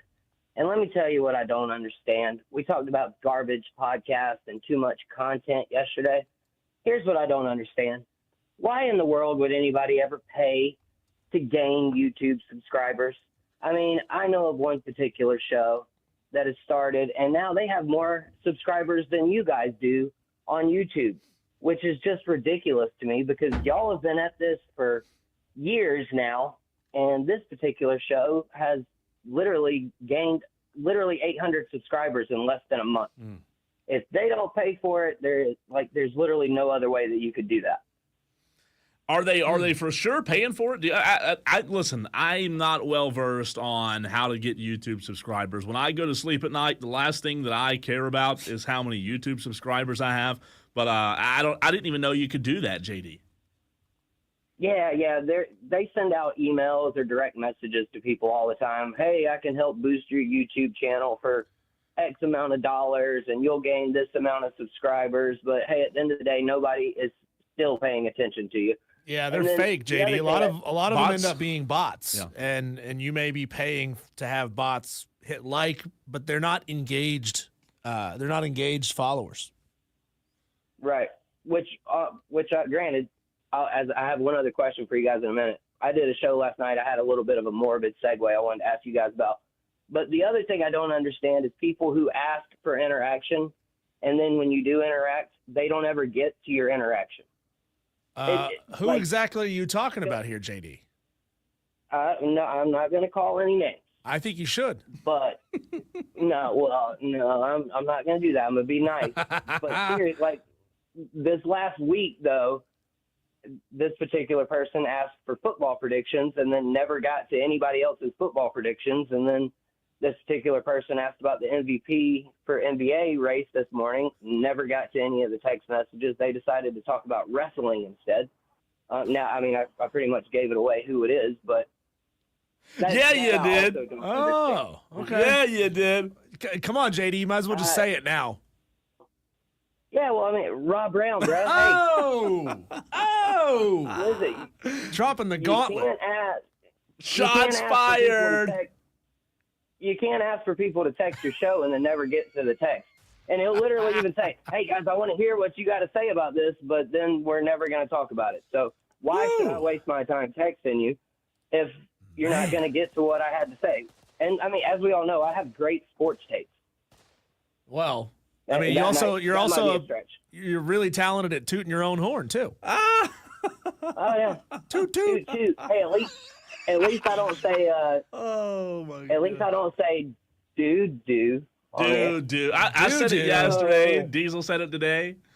That's funny, Yeah. JD. That's funny. Good stuff. Anything else?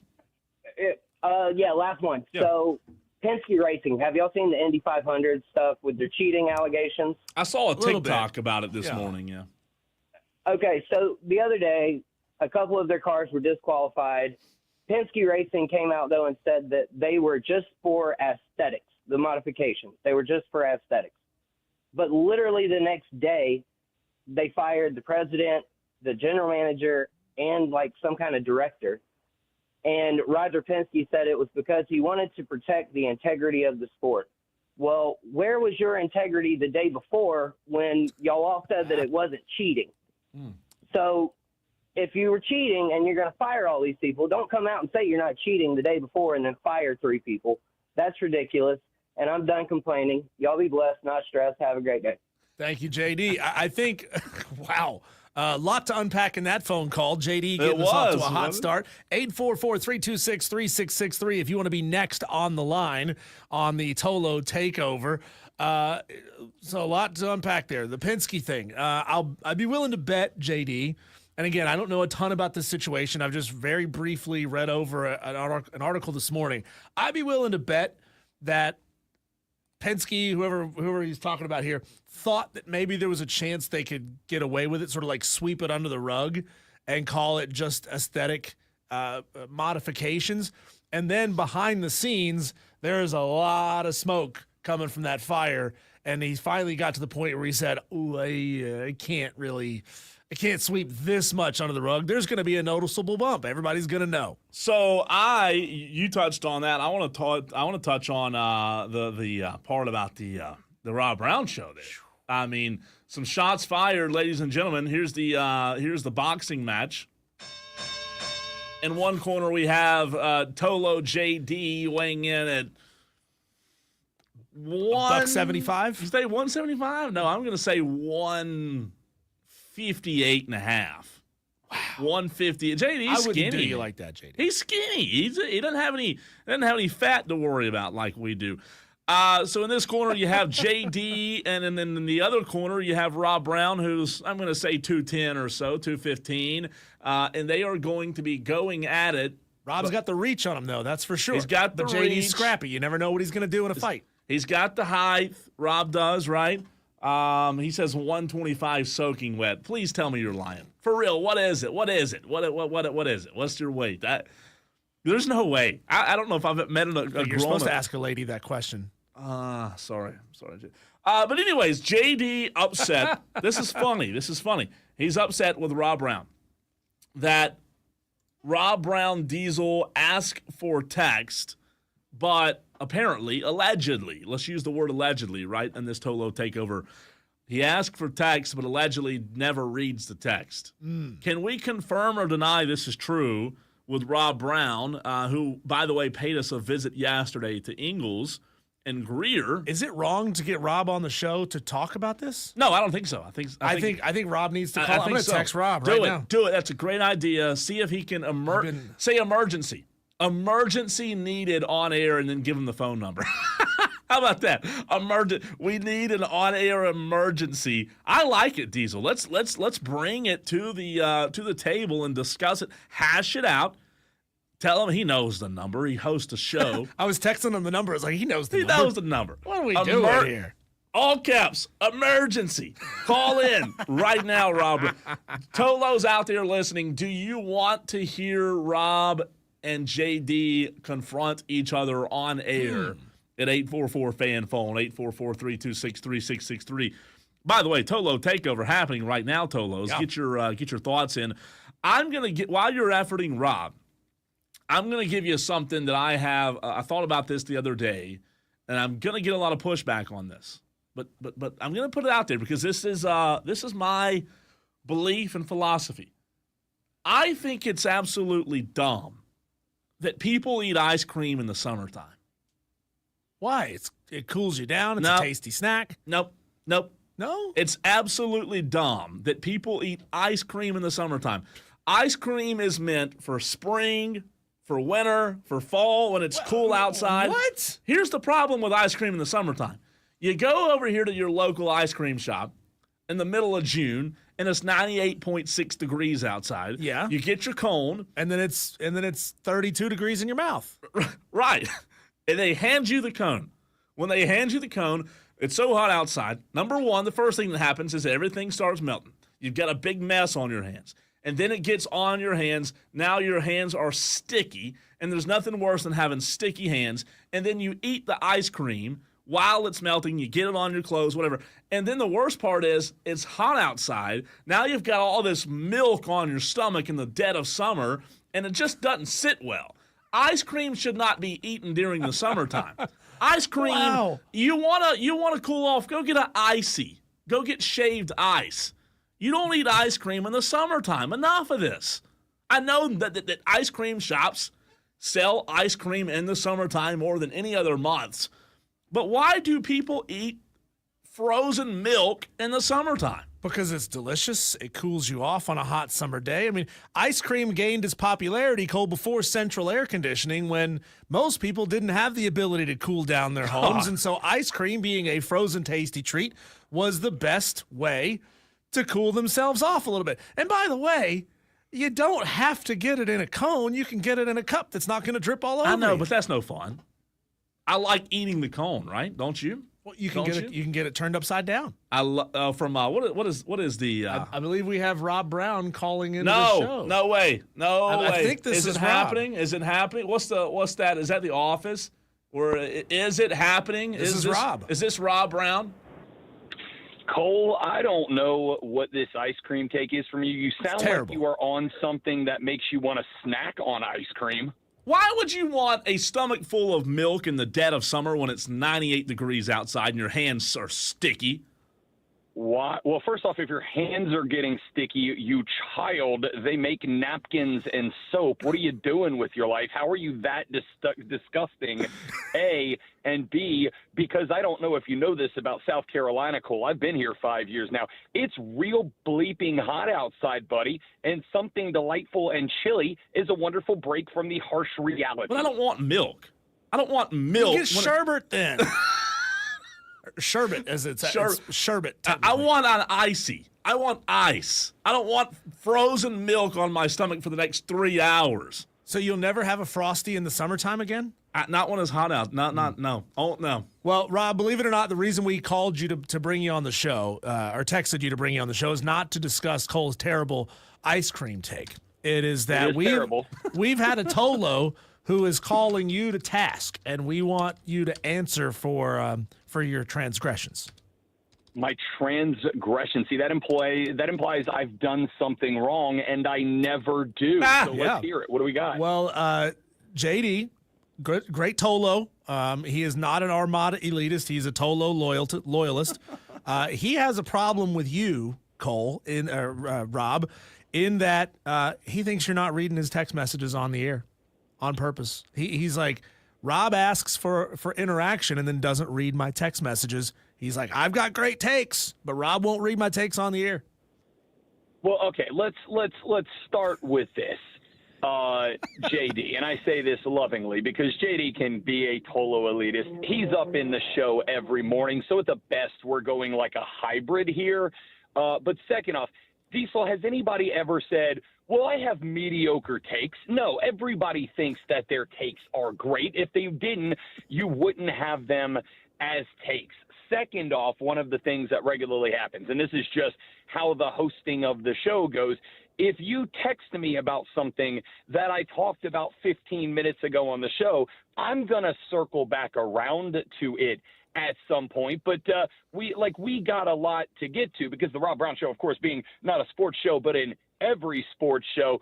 I'm not hurting for stuff. So, like, if you want in, you got to be quick. You got to be on the draw. You got to be good. You got to be ready to roll. You can't rock and fire 22 minutes later and then be upset that I don't circle back around and make the show all about you half an hour after I did the thing you're texting me about. Well, it's JD. It's actually taken the text line over as well now on the Hub City Spartanburgers text line. Rob, Mike Main says JD's not wrong with the Rob Brown issue. Texter from the 325 says, I agree 100% with JD. I've had the same experience. People are telling me I'm dumb because of my ice cream take. Look, I don't know. Maybe, just maybe, we need to get you and JD in a boxing match and square this thing off, right? Well, first off, boys, I have an active 40-year streak of never being punched in this glorious moneymaker of mine that I would very much like to keep alive. So, like, we could come up with another set of barbaric competition that doesn't involve knocking chiclets out of my jaw, and I'm good with that. Listen, Indian leg wrestling. Let me just go on the record and say to all of you, dear listeners, I am sorry that I am not running my show the way that you want it run. I'm going to take a step back. In fact, I'm going to go ahead and say right now, I am taking the show off tomorrow. I will not be on the radio tomorrow. I'm going to take a 4-day weekend. I'm going to step back. I'm going to reevaluate myself. I'm going to reevaluate my priorities. And when I come back Monday, I'm going to come back better and stronger than ever to do exactly what all of you want me to do. And until then, I ask you to respect the privacy of me and my family while we deal with this catastrophic situation I am just learning about. Rob Brown taking the day off. You heard it right here on Wire to Wire. Rob, you're the best.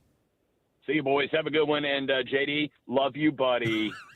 I do want you to know, Rob, before you go, you have now gotten a whole lot of Rob Brown love on the text line also. There you go. So you got Rob Brown is beyond reproach. He is awesome. Another texter says, I will step in for Rob anytime, I assume with the fist fight being on the docket. Ooh. And then texter says, if Rob isn't reading your text, boo frickin' who, it's his show. I want you to know none of those texts are from me. That's true. I can check the number and confirm. Appreciate you, Rob. That's good stuff, man. That's good stuff. We've got to run, but I think there's more. Got a lot more to get to. I think there's more to get to. Tolo takeover continued, maybe for the slackers that hadn't called the show yet. What do you say? Rick and Greer, Tom in Somerville. This is your chance. Call in now. Hey. Be on the line when we come back.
The Tolo takeover.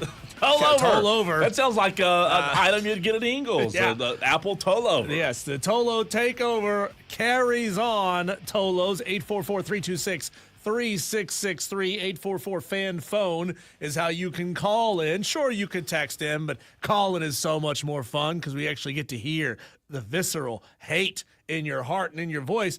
JD already complaining about Rob Brown not taking his text messages, not reading his text messages. That was good, man. Here. That was funny. That was great. And I appreciate Rob Brown being game enough to pick up the phone and come to task. And there's a lot of hate on the text line that we've got to get to about me and my ice cream. It's a bad take. It's a really bad take. But here's the reality of it, though.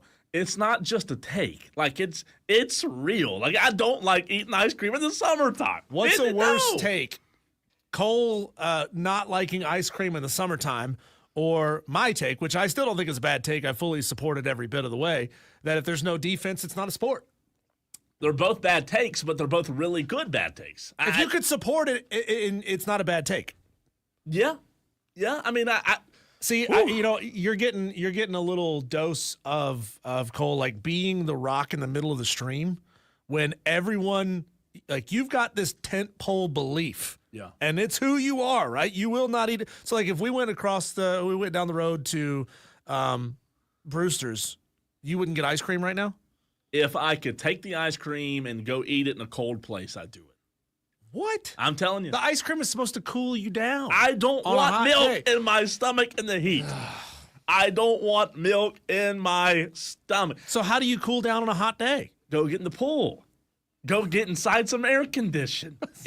Go to a shaved ice place. I love shaved ice. I love shaved ice. Ice is what you eat when you cool down. So you want all that fake artificial sugar in your stomach, not real sugar and milk. Come on. Of course. By the way, today is Diesel's 41st birthday. In case you Tolos missed it, Dewey, who didn't call into the Tolo takeover, but called in the first segment today of the show, had a nice birthday. It's nice. Nice. I try again. He had a birthday message for Diesel. Oh, happy birthday to you. Oh, happy birthday to you. Oh, happy birthday. Your underwear smells. Happy birthday to you. Oh.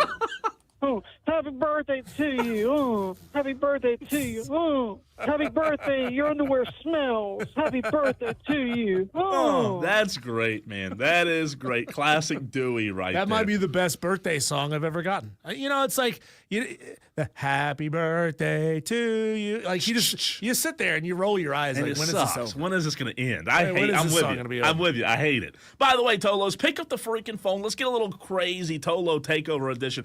Is there anything worse than the follow-up when people start doing the "How old are you now"? It's like cut the song. I've got to go to the bathroom. Quit. Cut the song. Quit. We didn't need the extended version. We didn't need the original. Give me the short version. I don't want any of it. I hate the attention. It's weird. Do you have a big birthday blowout planned? Going to Chop House for dinner. Oh, wow. Never been to Chop House before. Like I love going to the Wild Game restaurant here in Greenville, and I know you know it well, and most of our Tolos do as well. Have been there multiple times on birthdays. I think I went there for my birthday last year. That's not. But I wanted to do something different. The Chop House isn't the one on the river downtown, is it? No, that's the one right here on 85. Chop House 47. Am I thinking of Halls? Maybe. The one you're going to tonight. It's like this is like a once every couple of years kind of occasion. Across from Top Golf? Pelham Road, yeah. It's right there. The steak joint. The steak strip. That's what I do like. Again, this is not an endorsement, but I do like that little strip there. California Dreamin' right there. Is that beside it, I believe, right? Yeah, it's in the same complex. I've never been to the Chop House. How about now? That's not one of those where they just bring meat. No, that's a Brazilian steakhouse. Yeah, I don't think we have any of those anymore, do we? Dan B says, how and why does Dewey know what Diesel's underwear smells like? It's a good point. It's fair. I mean, more than once, Dan, I've come home to find my underwear drawer rummaged. By Dewey. So who knows who it's by? Could be by the cat. who gets into the underwear drawer and just starts digging, or it could be by Dewey. I'm looking at pictures now online of where you're going for dinner. Now I'm hungry. That was a mistake. Yeah. So my takeover while we're waiting for the Tolos, the rest of you, come on, grow a pair, 844-FAN phone, 844-326-3663. I've got two today, Cole, if we have time to get to both of them. Yes. My first one, this one's brand new. This one just came to my attention today. Dave Dorn, coach at NC State, which most people don't like Dave Dorn, right? He's kind of a smug ass. Yeah. Dave Dorn is trying to wiggle out of a home-and-home series with App State, and I don't like it. Dave Dorn is saying, quote, "We don't want to play that game on the road," which, by the way, that game was supposed to be scheduled for this year. It got pushed back 3 years because NC State was trying to weasel out of it. We don't want to play that game on the road. The conference doesn't want us to play G5 road games. That was out of the commissioner's mouth. And so, unfortunately, a contract was signed when it shouldn't have been. That's just the way it is.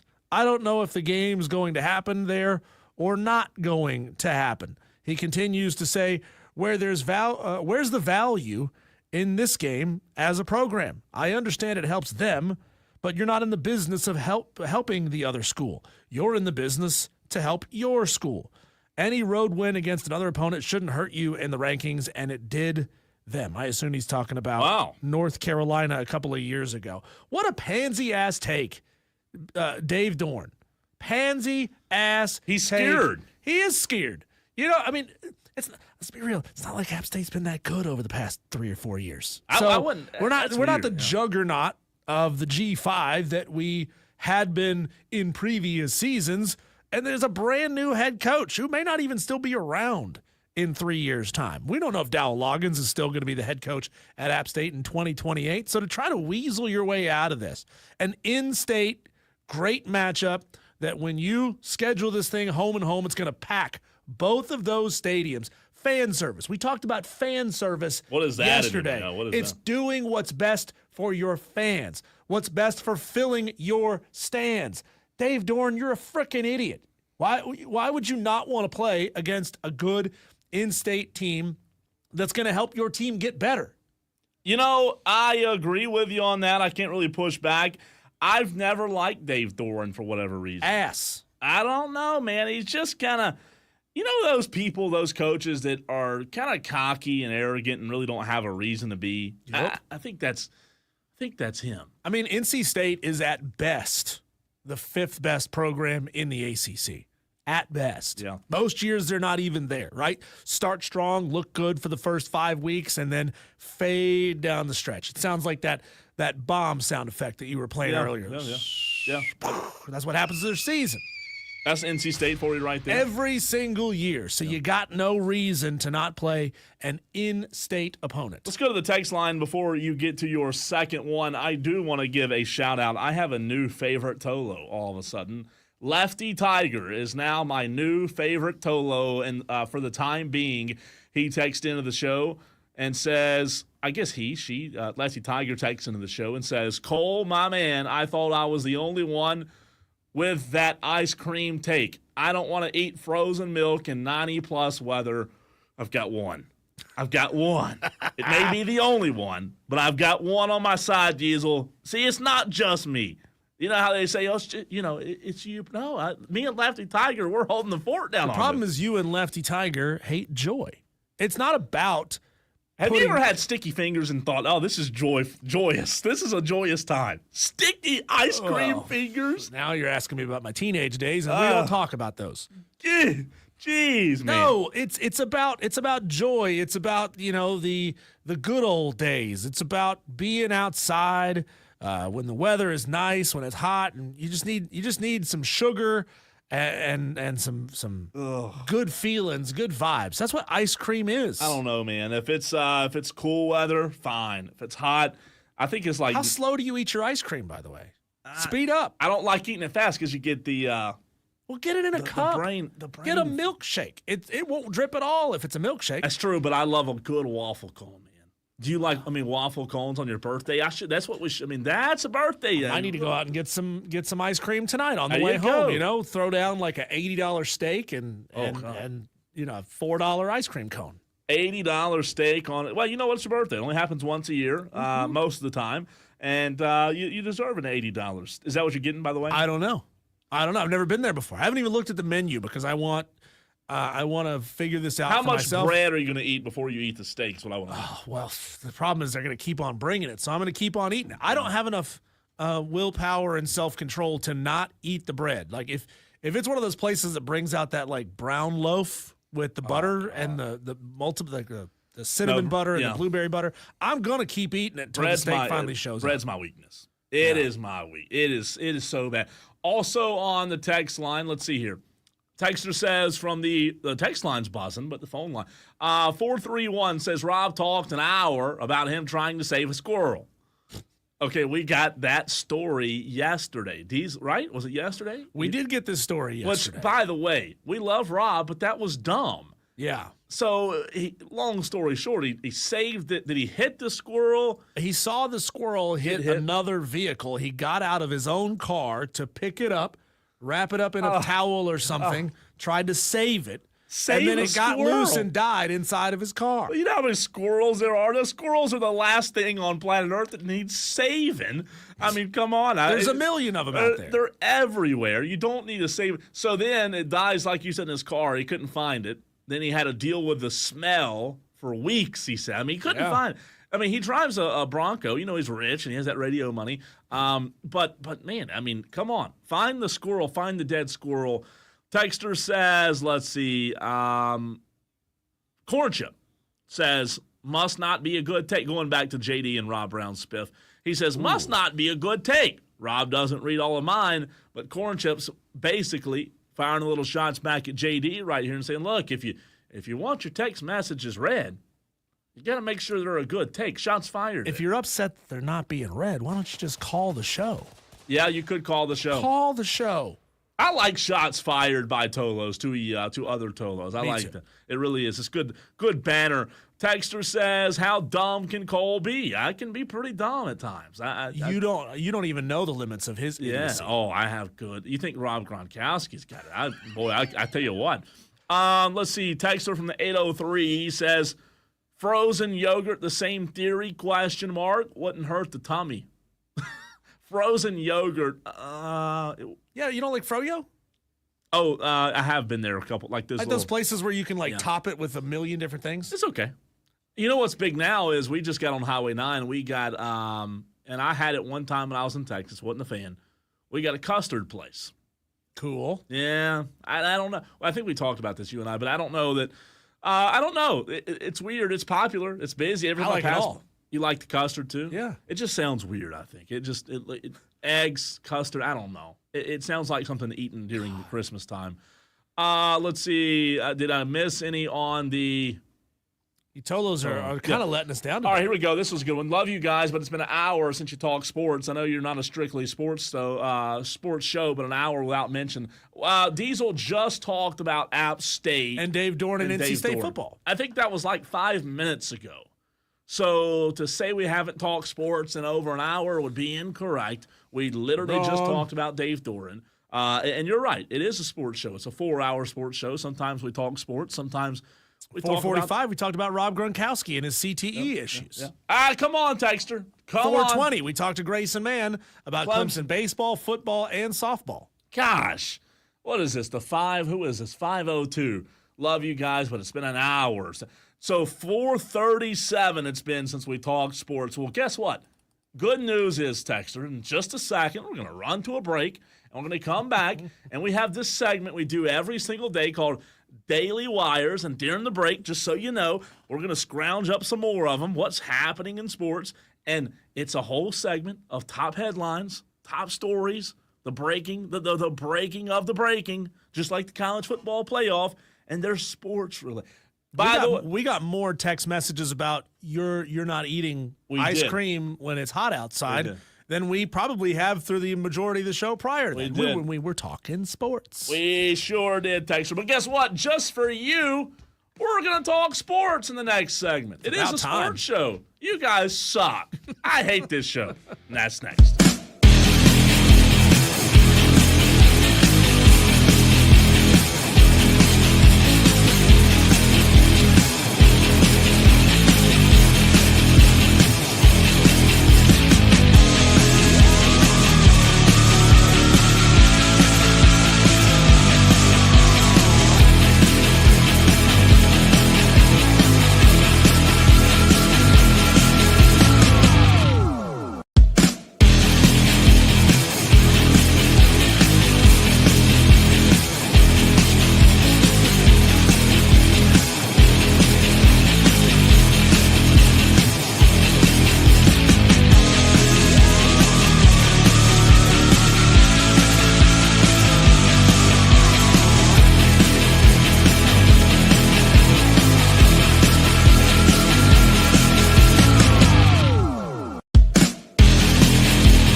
We're talking sports. It's Daily Wires.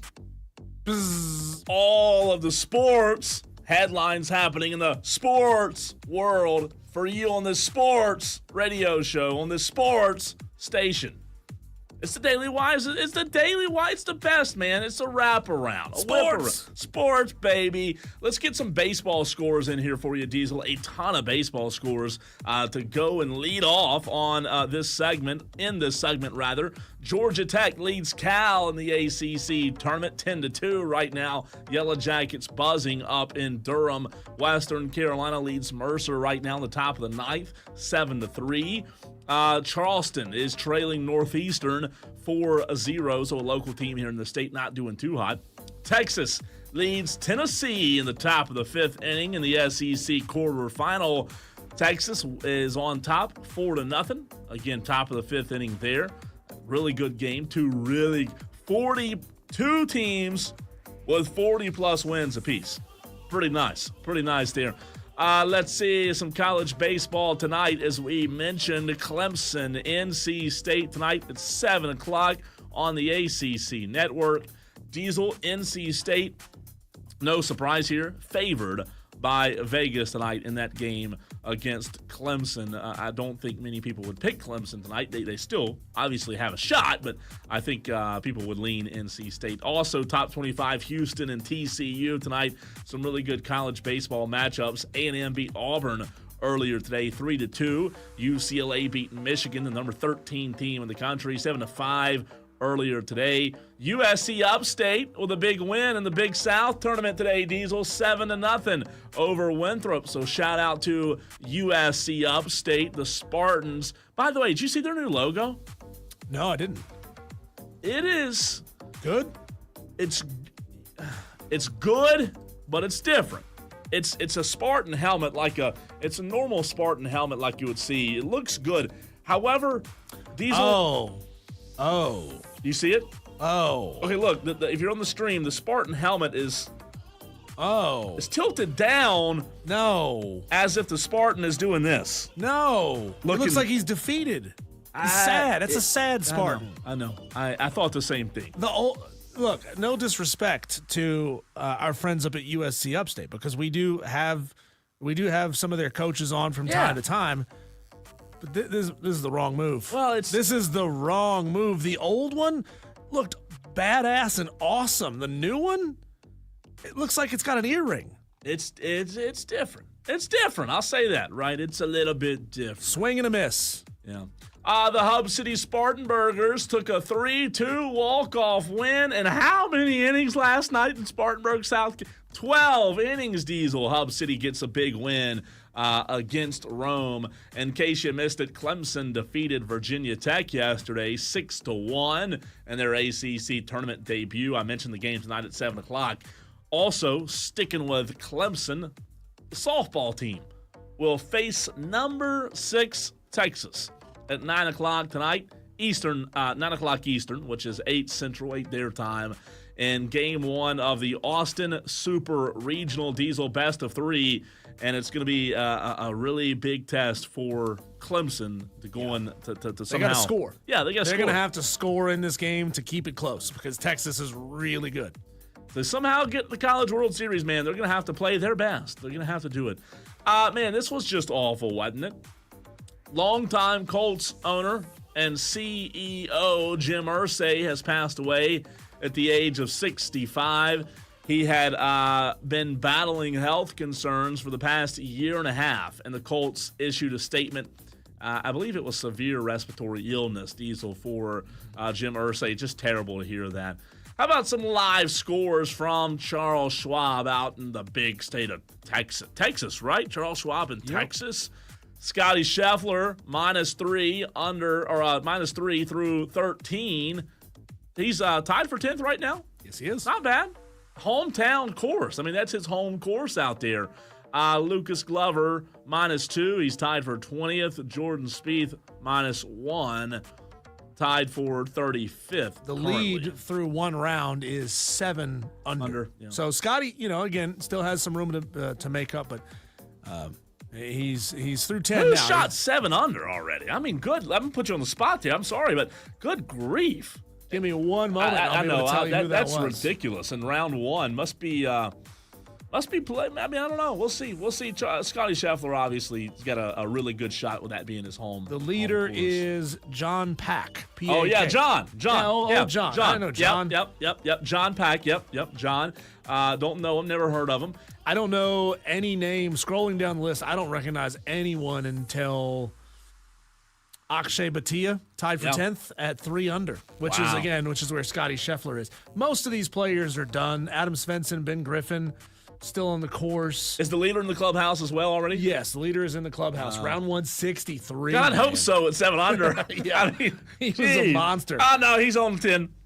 No, he's in the clubhouse. Don't quite. Anthony Edwards was fined $50,000 for using profane language during a media interview after the Timberwolves 114-88 loss to Oklahoma City. It was the F-bomb. $50K. That's a lot. That's an expensive F-bomb. Yes, it is. I mean, can you imagine when you're like you have a job, and we talked about this a couple of weeks ago, when you have jobs and your job has rules, you better follow the rules, right? But yeah, but at that price though, I can maybe give 1 or 2 bleeps, but that's the max. I couldn't give any more bleeps. You don't give any more bleeps. No, Diesel not more gives than 1. 0 bleeps.